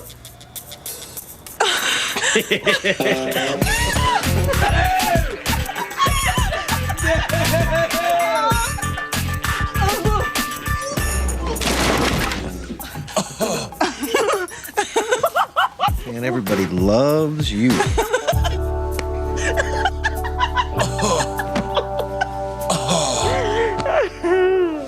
I suppose I better be heading home. You don't want to stay here? No offense, but your bedroom smells like feet. Which would be fine, except they're obviously not your feet. But I, of course, would love it if you came home with me tonight.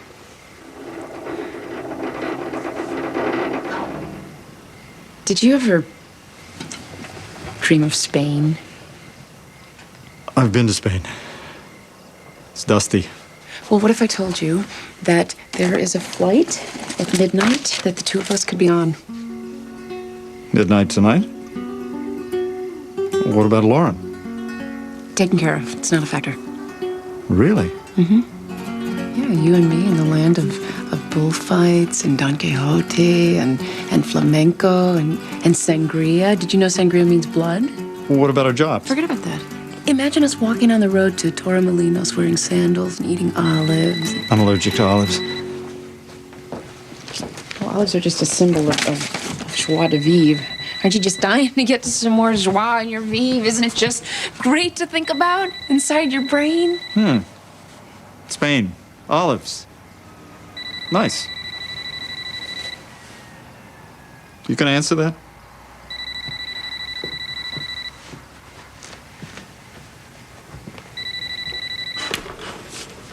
Hello? Now? It's after 9. Okay. Yeah, 20 minutes. In my chambers. Meanwhile, back here in reality. I have a mother and a daughter and a father of 2 boys who wants me to let him out of jail. I'll have to take a rain check on romance. I understand. Amy, can't we just take joie in everyday life? Oh, like I said, it was just a thought. A fantasy.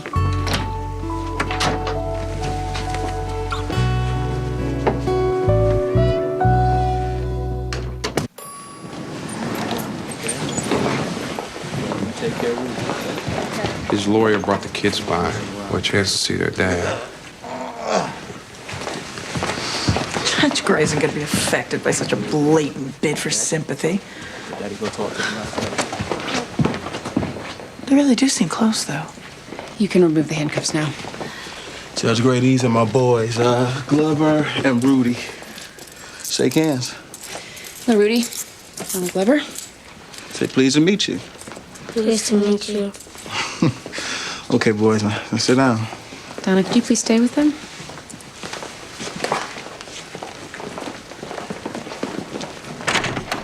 You still refuse to take the paternity test? That's right, Judge. Then why are we here? If you think staging this touching little reunion is going to... Judge, Mr. Sproul simply wants to explain himself. No matter what your test says, Glover and Rudy are mine. Then take the test. What if the test say different? His people will take my sons away. If they aren't your children, then the court would have to decide... Yes, you would lose them. Lissy got drug problems. She's in and out of jail. I'm the parent here. It is my job to find out the truth, even if it's painful. And if you don't take the test, it is within my powers to grant DCF's request without a paternity test. But at least they'd have a father. They might have to visit me in jail. But I'd still be their father.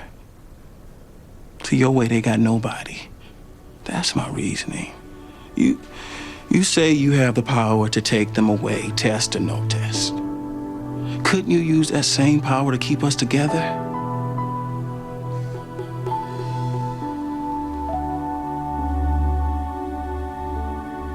Two little dicky birds sitting on a wall. One named Peter, the other named Paul. Fly away, Peter. Fly away, Paul. Come back, Peter. Come back, Paul.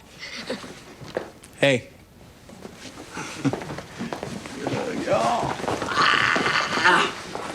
Thanks, Judge Gray. Well, I'm not sure my ruling will hold up to further action from DCF. In the interest of preserving what's left of my karma, my recommendation to DCF will be that the best interest of the children has been upheld. Mr. Donahue, if you weren't so white, I'd offer to buy you a drink. I accept.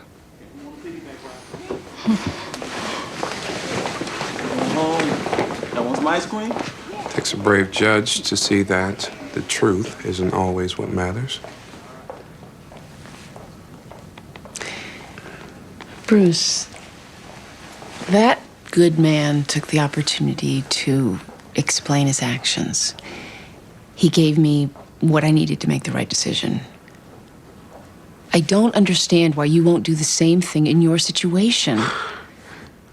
I can't discuss my case with you, Judge Gray.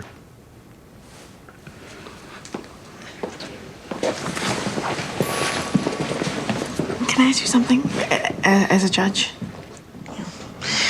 Say the single mother of a baby daughter, no names, whose ex-husband is in prison, happens to get involved with a media personality moving here from out of state. Are there grounds, should the ex-husband get out of prison, to get the child? Wow, did things really go that well with Charles? No names, Judge Gray. Donna, you're allowed to have a life. Oscar can't stop that. Oh, really? Well, because we see it in court all the time. These vengeful people who used to love each other, just wrangling over their children. Wrangling? Plus, I work long hours. I don't have a very good relationship with my family, and my love life is confusing. Donna, you're describing me. Oh my God. We're doppelgangers. Well, thank you, Judge Gray. I feel so much better. Wasn't it great to see Vincent again?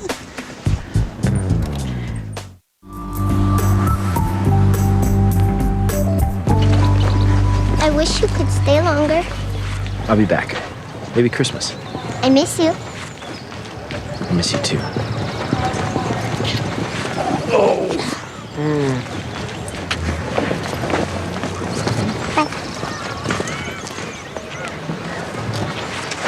I wish you could stay longer, too. I'm sorry I don't get to meet your judge.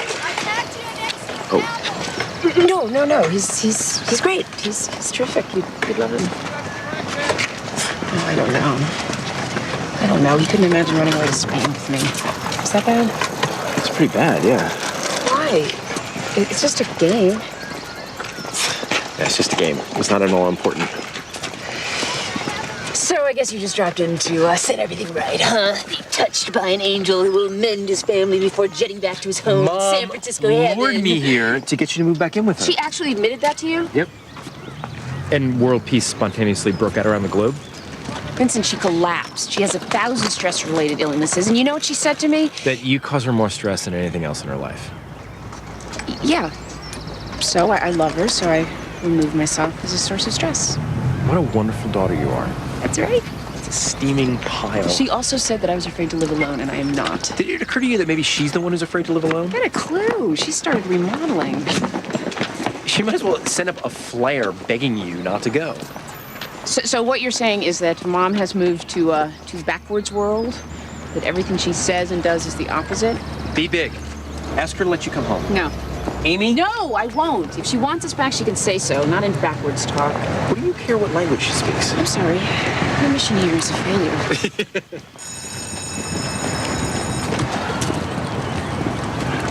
About Kyle.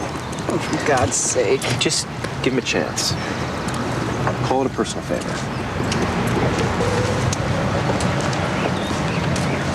I hate a world where the people you love are constantly pulled away. Maybe that's why certain people move to backwards world. I wish that the upstairs renovation was a little further along, but, you're an imaginative man. You did not lure me home so I could check out the local real estate. I know, honey. I had some time on my hands. It was a nice thought. Call me a dreamer. You suckered me out here so I could persuade Amy to move back in with you. I left a message on your answering machine. Perhaps you overreacted. For whatever it's worth, I tried. The appropriate response is thank you, Vincent. I don't know what you're talking about. This is wrong for both of you. Yet somehow we will all survive. No matter how many times you say this was a mutual decision, as if that even matters, as if a mutual decision can't be a bad decision, you will not recover. Neither one of you. Sweet boy, that is nonsense.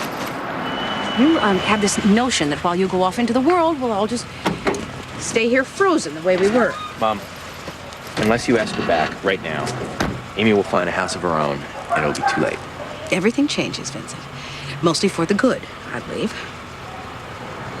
Leaving this time, I feel like I'm escaping something. It makes me a little angry at both of you. What you're escaping is family, Vincent. Sometimes it's good, sometimes it's bad. I love you.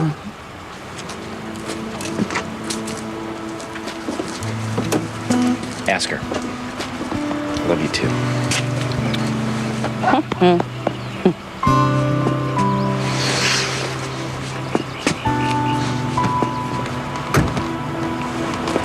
Thank you, babe. You're welcome.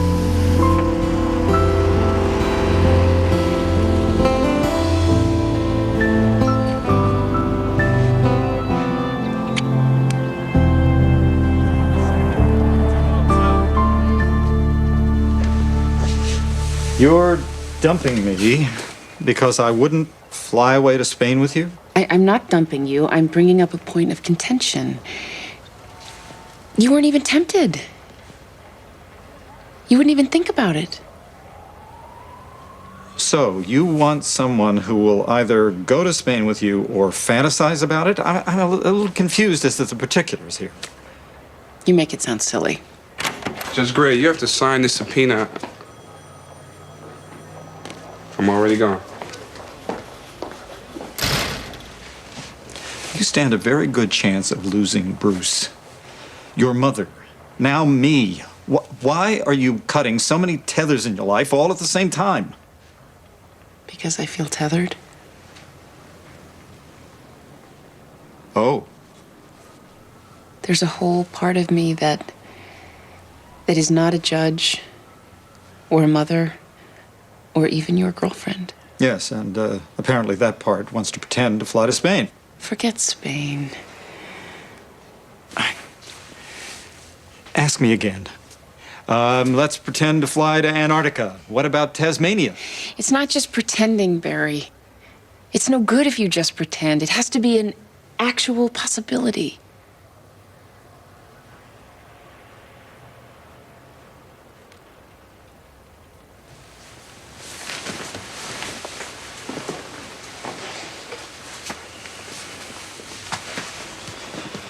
I want you to know you've ruined my perfect record. I've never been dumped before.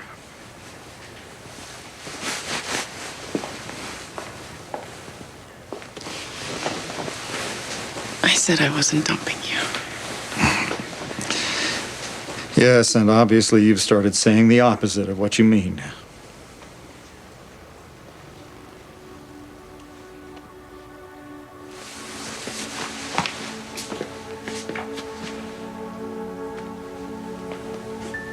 I thought we were going to make each other happy.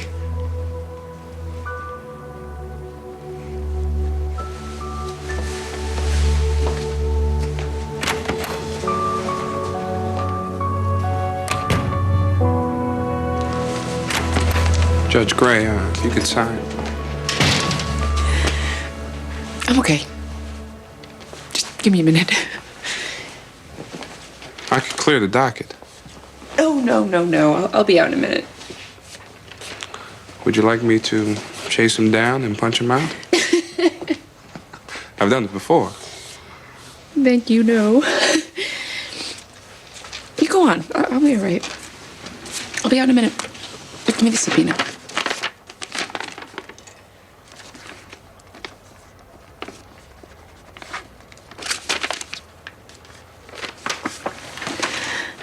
I'm okay. I'm fine.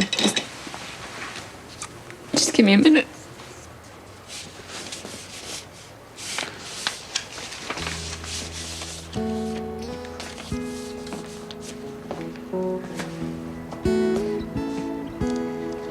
Well, I never been to Spain, but I kinda like the music. If I told you I had 2 tickets to Spain, what would you The say? ladies are insane there. When do we They leave? sure know how to use it. They don't abuse it, never gonna lose it. I can't refuse it. I can't refuse it.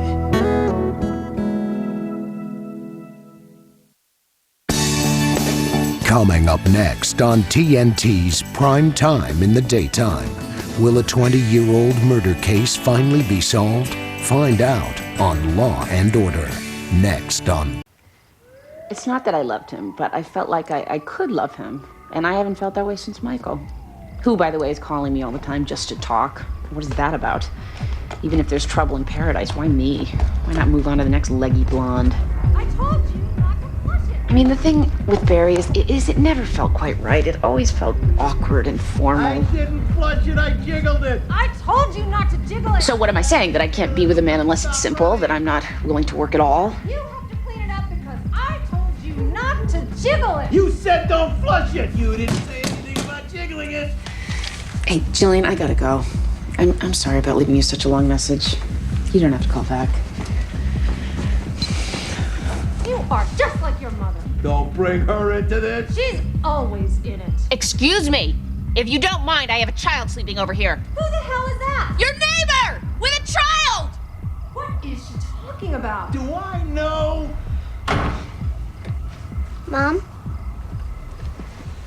Hey, Noodle, what's wrong? I can't sleep. People are yelling. Well, those people are asleep now. And you're on the phone. Well, I'm off. See? Everything's perfect. I hate this apartment. I know, but it's just temporary.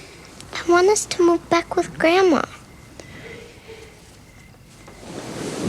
Come here. Honey, people are supposed to move away from home when they grow up. That's how it works. Even you're gonna leave home someday. And when that time comes, you're gonna want to do it. You'll be excited about it. Your own friends, your own place, your own life.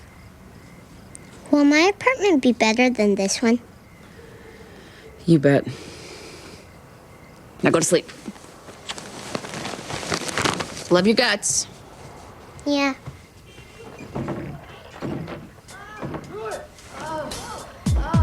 Oh no. Oh no. Oh, no.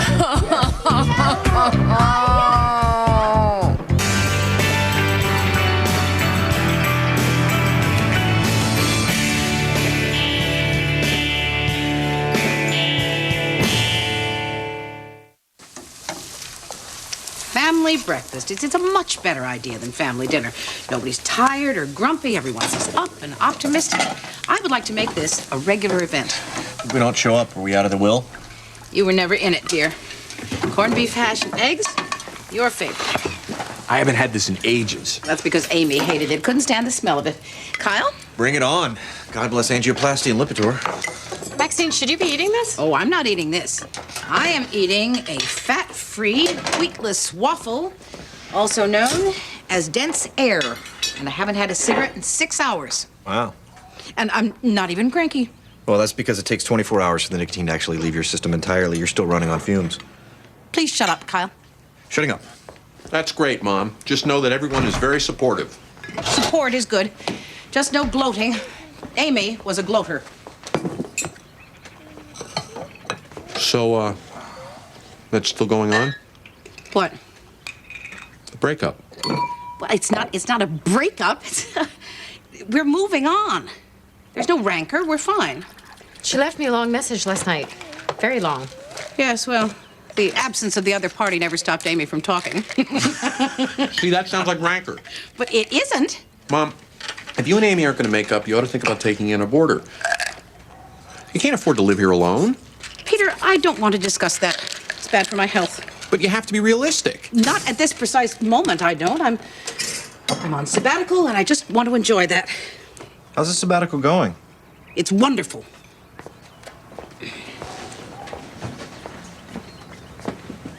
What do you do all day? I'm very busy. I'm taking conversational Greek, and I'm stenciling a table, and today I have a dentist appointment. Sounds like prison. Kyle, when the last of the nicotine leaves my body, we should probably avoid each other. Gotcha.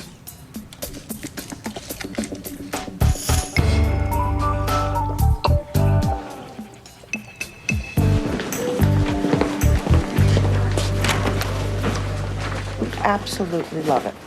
Hey, Donna. Oh, Judge Gray. You just missed your ex-husband. He called. I didn't mention Judge Crumble, by the way. Who is so much hunkier than Michael. Thanks, Donna. Barry and I broke up. Oh, no.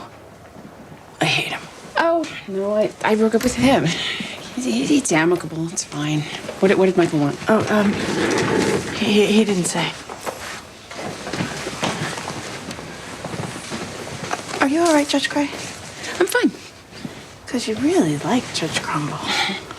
You were thinking about him all the time. You were having those dreams.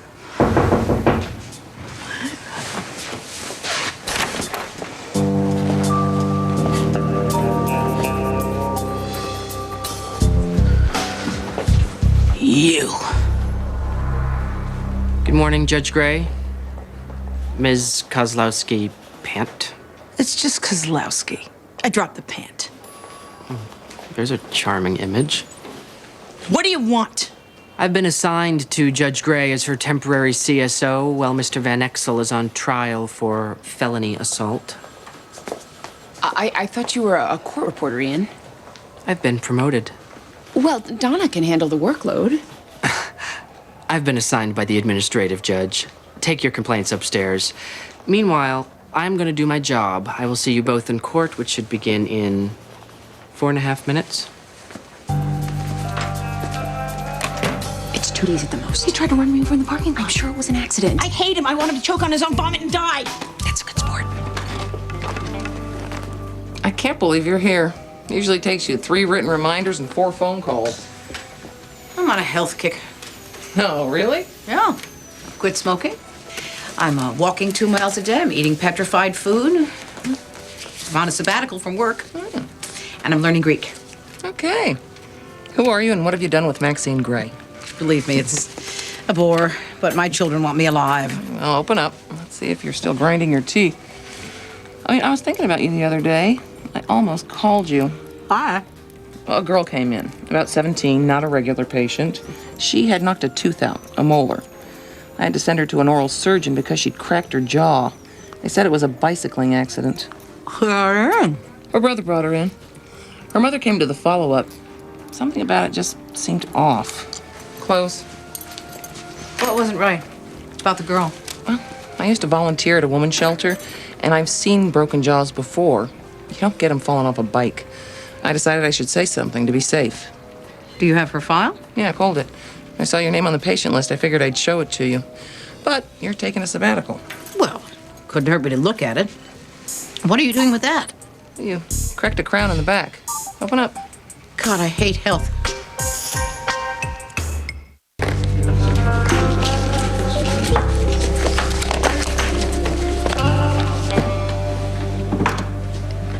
Sarah Hankins is seeking to regain custody of her children who were placed in foster care 6 weeks ago, and the state is saying no.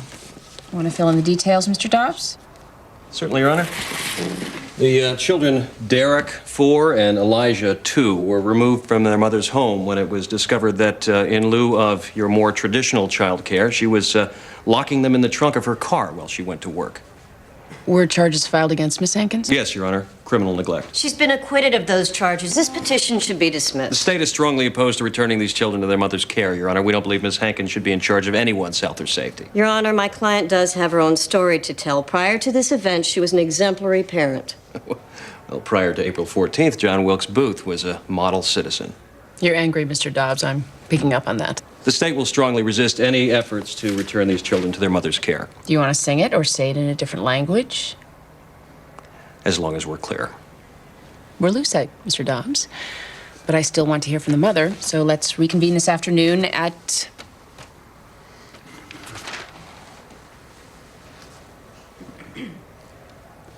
Would you like to give us a time, Mr. Jankowski? Nope. No? Can't get blood from a stone, Your Honor. 4 o'clock? 4 is good. Thank you, Your Honor.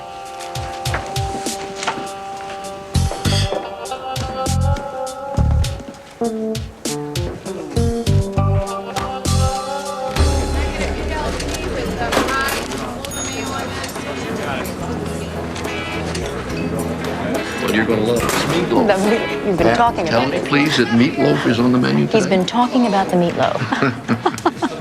Very good. Been eating a long time. Polly, yeah, could I leave by the kitchen? Why? What for? Oh, for heaven's sake.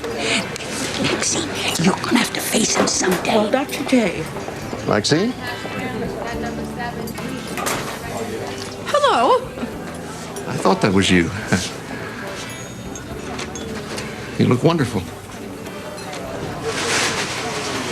Yeah, I'm back in town for a few months. You may have heard. No, I've been busy. Yo, this is Louise Rodericks. She's an old friend of mine. Oh, don't ever call a lady old, Jared. Well, it's very nice to meet you. Now I have to run. Are you all right? Yes. It's dental work. Oh, God. Oh, it's just awful when the teeth start to go. Yes, well, it's just the one. Nice to see you. Goodbye. Maxine, excuse me. Maxine, I'm sorry I haven't called you. I wasn't sure you wanted to hear from me. Frankly, I didn't know how to handle it. You don't owe me an explanation, Jared. Look, this is not a social debt I'm talking about. Truth is, I have to stop thinking about you.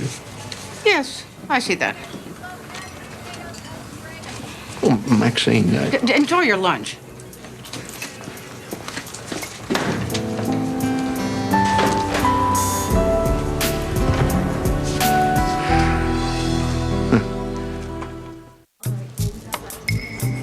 All you have to do is to look at the x-rays. It doesn't take a radiologist to see that this girl has been punched in the face. What's going on, Maxine?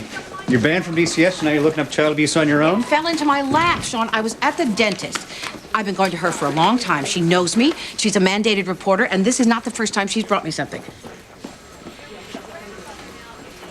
Fine, I'll look into it myself. Soon. How about... Thank you. Her brother brought her in the first time. They both claimed that it was a bike accident. That's the unspoken code. Protect the abuser. Yeah, I have the manual, Maxine. Go home. Promise me you'll follow up. If you promise me, you'll go home. And relax. That's where I'm going, right now.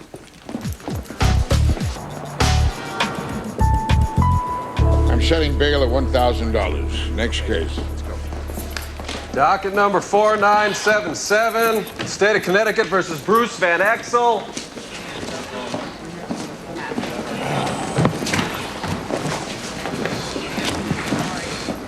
Our own party's present? Yes, Your Honor. Yes, Your Honor. All right, Mr. Van Exel. On the charge of aggravated assault against David Solomon, how do you wish to plead? No contest, Your Honor. And your attorney has explained to you what this means, and you're satisfied with his advice? Yes, Your Honor. You realize you're giving up your presumption of innocence and your right to a jury trial? Yes, Your Honor. Good. Your plea's accepted. Moving on. Docket number 5384, State versus Casey Thompson. Do we have everyone summoned? Yes, Your Honor. All present, Your Honor. All right, the state is charged with Mr. Thompson. I felt it was wrong not to be here. If I asked you not to come, I must have had a reason. You can't stop me from supporting you, Bruce. Obviously not. I hope you know what you're doing. Well, it's out of my hands now. Ask your lawyer to subpoena me as a character witness. No. Bruce! I know what the hoops are, Judge Gray. But I have no respect for people who jump through them. It would make a big difference. Of course it would. And everybody would know it. Do you want to go to jail? It's not my biggest fear.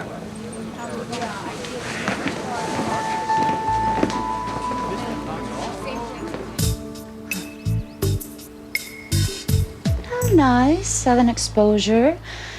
Nice view. No private bath? Across the hall.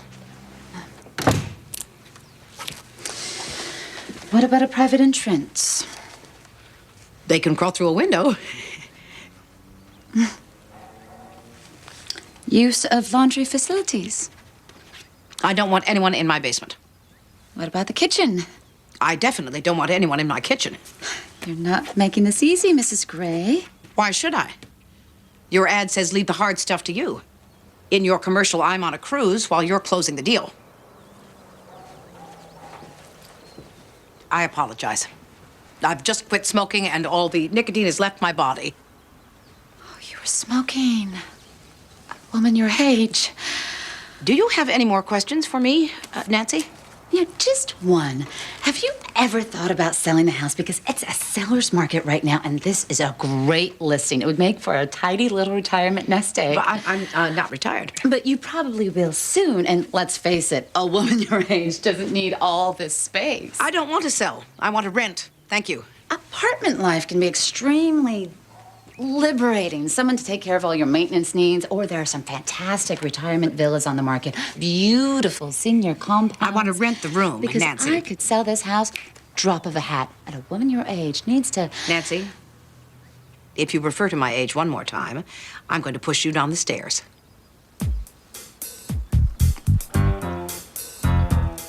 My mother just died suddenly from a heart attack, and it was a big shock. I didn't even get any time off of work. My boss let me off the day of her funeral. That was it. So you were the sole provider for your two children? Yes. I couldn't miss work. You get fired for nothing at that place. Had you looked into some kind of daycare for your children? I was just starting to. So far, they were all too expensive. But I had to do something in the meantime. The trunk was very big. I made beds in there for them. They had toys and juice. What about ventilation? Air. Miss Hankins, they could have suffocated. I poked holes in the top with a screwdriver. I came out during my breaks and took them to the bathroom and played with them. The whole idea, it was just temporary. There was nobody that could help you? Neighbors, relatives? You need to answer, Miss Hankins. There's nobody. Thank you. Mr. Dobbs. Miss Hankins, why did you do it? What? Lock your kids in your trunk. Why? I don't think I could be any clearer, Your Honor. You need to answer, Miss Hankins. I didn't know what else to do. Why lock them in the trunk? Why not just lock them in the car? Or lock them in your house? I don't know. I don't know. I don't know. I guess I didn't want. Anyone to know?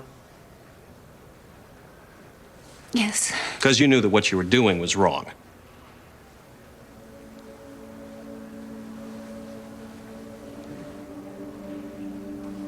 We're done, Your Honor. Thank you, Miss Hankins. You may sit down. I was afraid somebody would steal them. Excuse me? No, if I left them in the house or in the car by themselves, somebody might take my kids. This way, at least I knew that they were safe.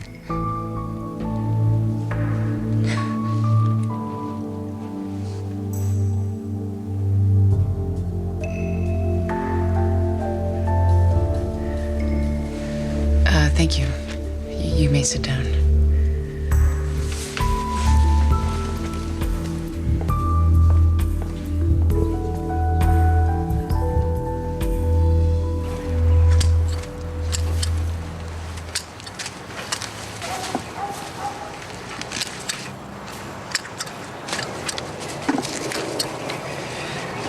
What did that little old bush ever do to you?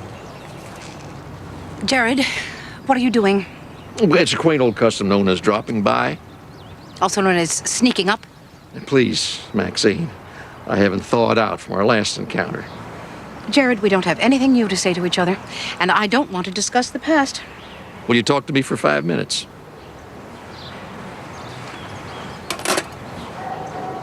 Louise Rodericks is a friend of the family. I don't need an explanation. She was my wife's roommate in college, in fact. Oh, this is ridiculous. I didn't ask, and I don't care. I was married to a very nice man who was 3 inches taller than I am, and who would probably kick my ass if I was ever disrespectful Will you to his please stop wife, talking? Which I never would, because I haven't the slightest interest Enough, in her. Jared. Or any other woman on the planet. Jared? Because I'm still in love with you. You broke my heart. Where'd you get off frosting me? That's what I came here to say. Thanks for listening.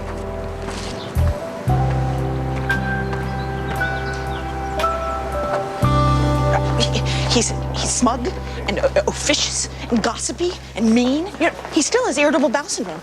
Did you know that? He'd be running in and out of the courtroom. Oh, God, they just can't hire him to take Bruce's place. They're not going to hire him to take Bruce's place because Bruce is not going to jail. He might. He's not. Judge Gray? Need a sign for this?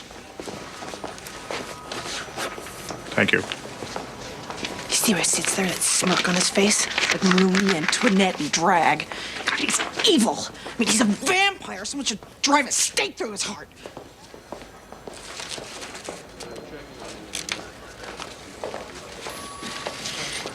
I'm sorry. I didn't mean that. I just wish you'd get a bad rash.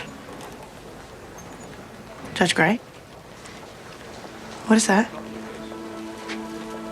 It's from Michael's lawyer. It's a motion for full custody of Lauren.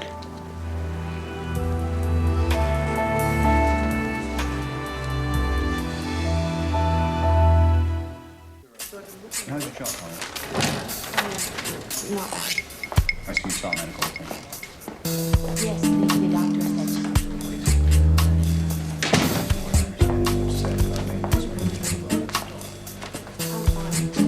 It's fine, okay? They wouldn't go down. Actually, allegations have been made. Listen, accidents happen. Yes, it happens. How's your shot, Connor?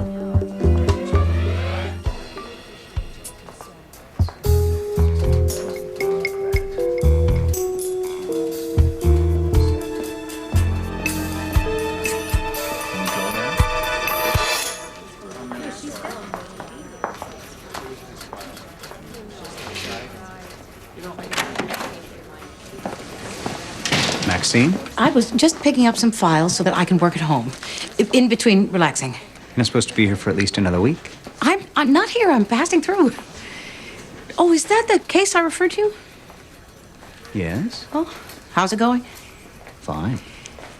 Nice-looking people. Yes. A little too nice. Maxine? Just don't fall for that pillar of society thing. That's all I'm saying. Oh, hell, if you're gonna be here, be here. Stop lurking around like a stray cat. Really? Yes, really. If you promise to just listen. On my honor.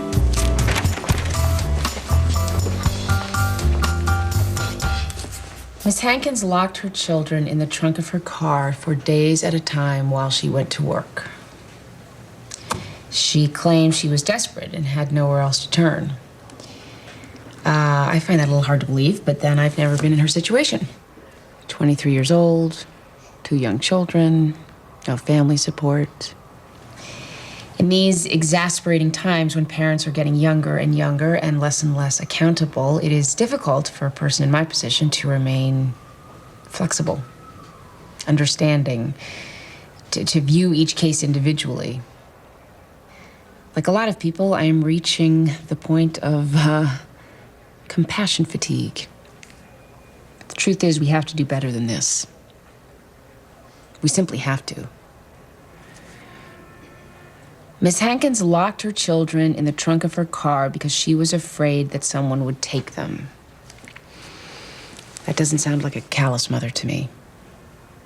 That sounds like a very young woman who is under an incredible amount of stress and who succumbed to a skewed notion of how to protect her children. In attempting to protect them, however, she put them in danger, and that constitutes neglect.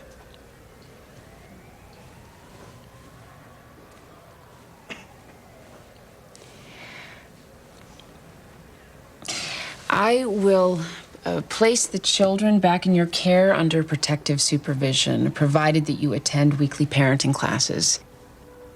DCF will monitor closely to make sure you have found adequate childcare before you return back to work. We will meet again here in 3 months. You're a single parent, and I know how scary that is.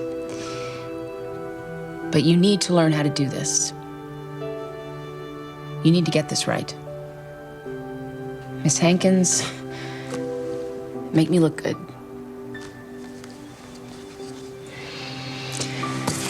We're done.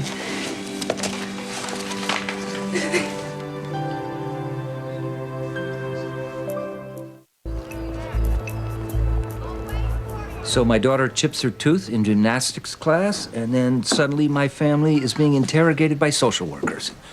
This crosses the line. What about doctor-patient confidentiality? Well, first of all, your daughter's jaw was broken. I thought this was a bicycle injury. Maxine? Our records show that this was a bicycling accident. Could have been either. She was doing both activities that day. Colleen's not even sure.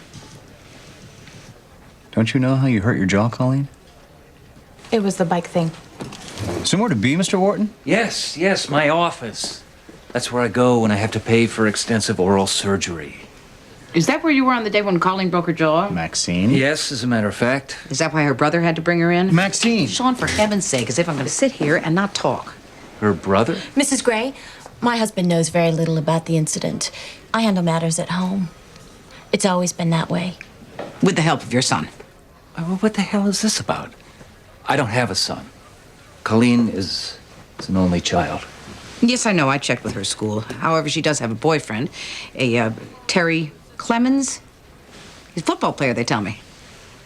He was with me when I had the accident, so he brought me in. Terry's a good boy. From a prominent family.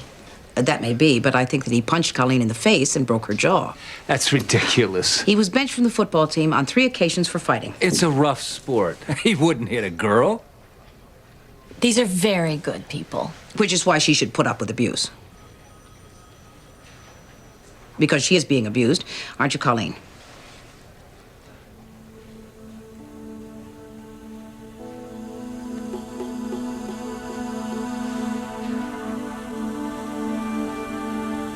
And you know it.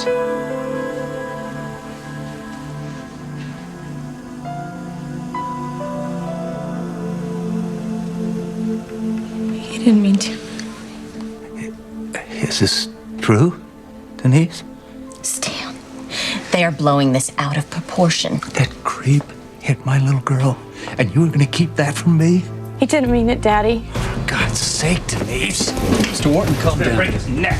Mr. Wharton, calm down. Kill that son of a bitch. No, you won't, Mr. Wharton, but I bless you for wanting to.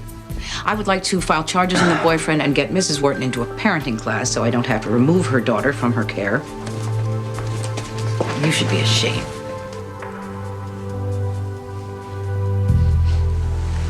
Are we done with the sabbatical? Yeah, I'd say so. Thank you.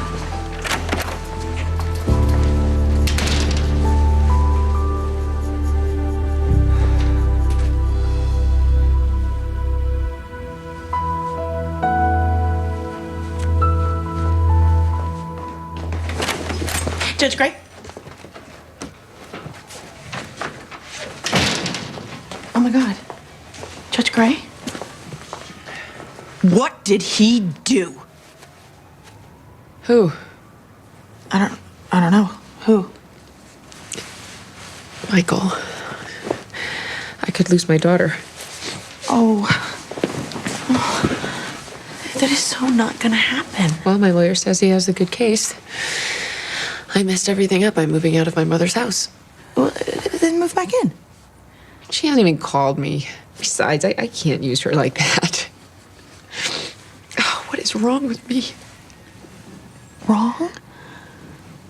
Nothing. You're my mentor. I strive to be like you. What? Alone and in danger of losing her child? No. Intelligent. And sensitive and courageous and kind. What separates me from that woman who locked her children in the trunk of her car? Beside the fact that you didn't lock your daughter in a trunk? Well, no, just, lonely life in a bad apartment. I've disconnected myself from everyone. Why have I done that?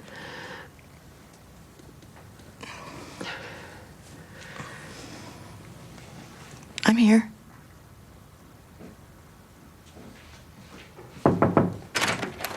Judge Gray. Get out!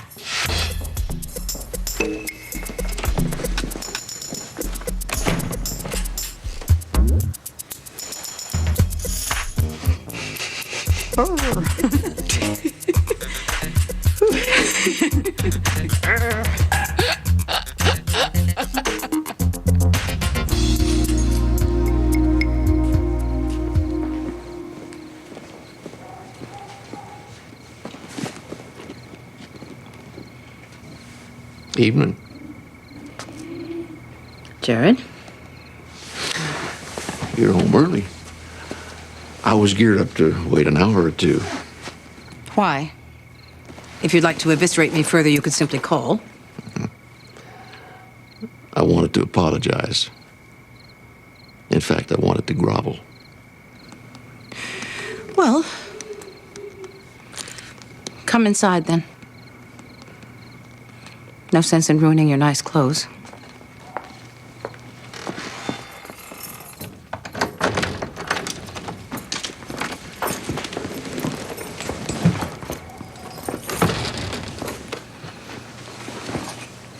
You're not really going to make me grovel, are you? Well, I'm...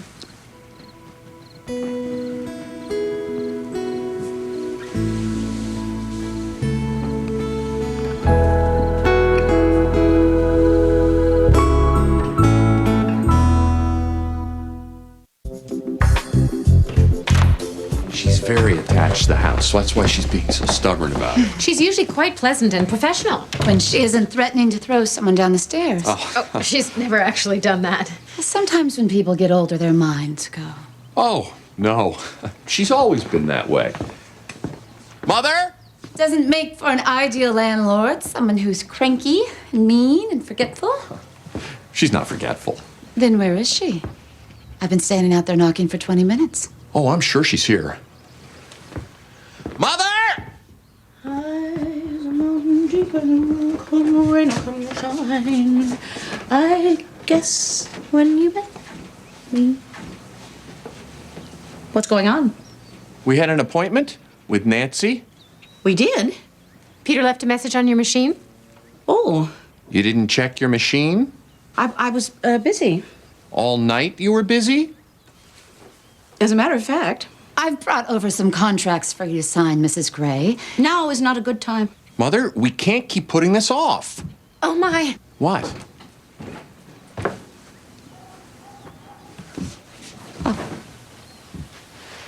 Hello. Hi. I'm so sorry. We should have called. We did call. We should have called again. Could we possibly reschedule? Yes, let's. I gotta get going anyway. Not without breakfast, you don't. You're a very bossy woman. I thought you liked that.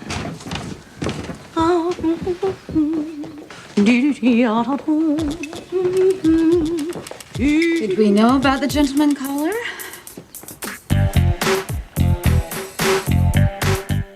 We're here on the matter of Bruce Van Exel, charge being one case of aggravated assault, and Mr. Van Exel has pled no contest. You have anything to add to that, counsel? Mr. Van Exel's record speaks for itself, Your Honor.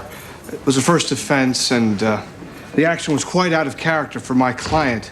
Mr. Van Exel works in the judicial system. He's studying to be a child psychologist, and he volunteers as a lector for his church. Any character witnesses? No, Your Honor. Mr. Van Exel, this certainly falls under the heading of what in the world were you thinking? Your unblemished record doesn't work in your favor in this case. You work for the judicial system, upholding its values. You aspire to counsel children one day, teach them about things like self-control, and yet on the day in question, you throw it all out the window and attack a man in a courthouse corridor? Provoked a nut, you should have known better. I have to say something. I'm Judge Amy Madison Gray. Yes, I know. I thought there were no character witnesses, Your Honor. I volunteered, but Mr. Van Exel turned me down because he's proud and honorable and Catholic and thinks he gets extra points for not asking for help. Your Honor, I apologize for Judge Gray's- Counsel, your client might like to take this opportunity to keep quiet. Judge Gray, make it quick. Well, I'm a judge, so I understand how this behavior may seem out of context. Objection! A plea has been entered. Context is not an issue. I will restrict my comments to Mr. Van Exel's character. We have worked together for the last 3 years in a very difficult profession.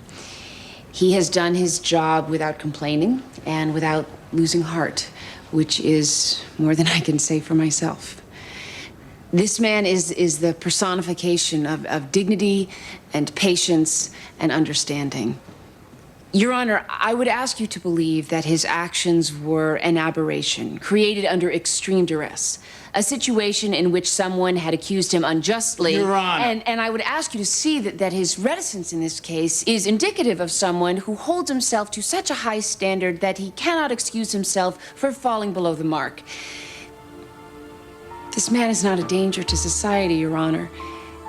He's a valuable asset to it. I can't imagine losing him. I don't know what good would come from that. I really must object. Sustained. I mean, I'm finished.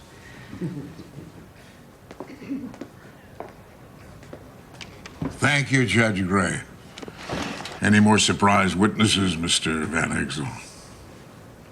I don't think so, Your Honor.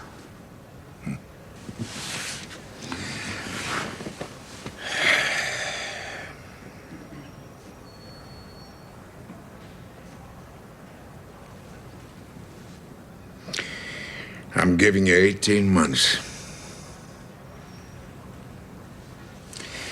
Now I'm suspending that sentence.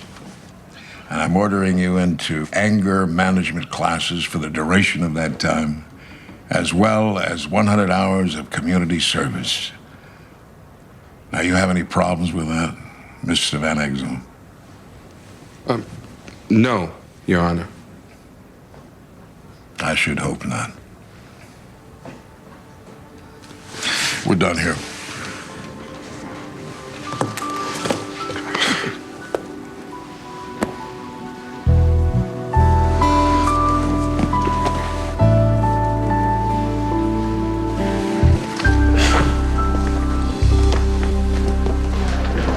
It's been a horrible week. You're never allowed to go away again. No vacations, no nothing. You promised me? Well, I can't leave the state. There ought to be some reassurance.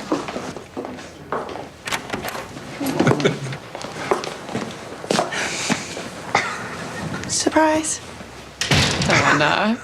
Congratulations. Yes! Oh, thank God!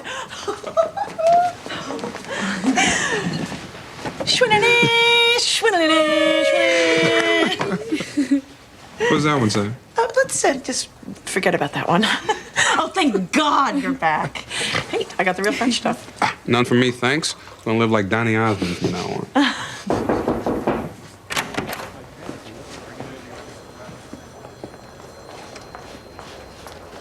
Go away. Like I want to be here. I've been checking your inbox as a part of my official duties. Found this a couple of hours ago. Looks important. Did you hold it up to the light? Didn't have to. It's obvious. It coincides with a letter I received from the administrative judge extending my position here indefinitely. I'll let you get on with your festivities.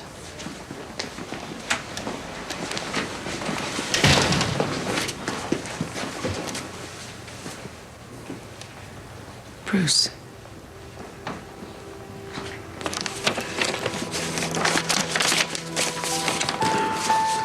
Notice of termination. They can't. They have.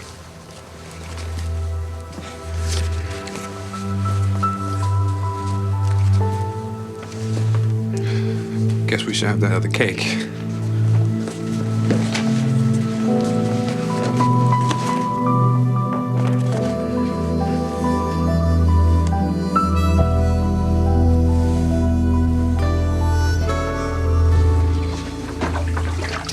I hope I'm doing the right thing. Well, it's your house, your decision. It's just the idea of living with a boarder. All of a sudden, I'm a little old lady. No danger of that. You know, we're getting pretty good at this. You notice how you're kind of picking up on my rhythm? Possibly you're picking up on my rhythm. Well, the point is, we're good together.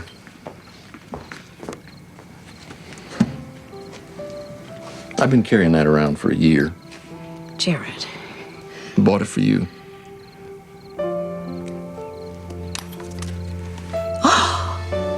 Oh. You can do whatever you want with it. I want to wear it. Good.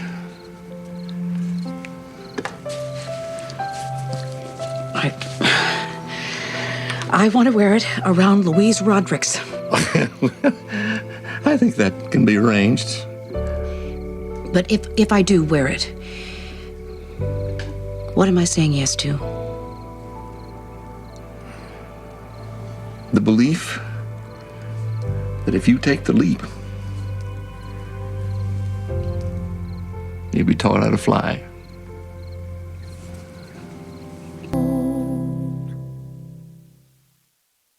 Coming up next on TNT's Prime Time in the Daytime, there's drama in the courtroom when Amy and Maxine face off. Don't miss Judging Amy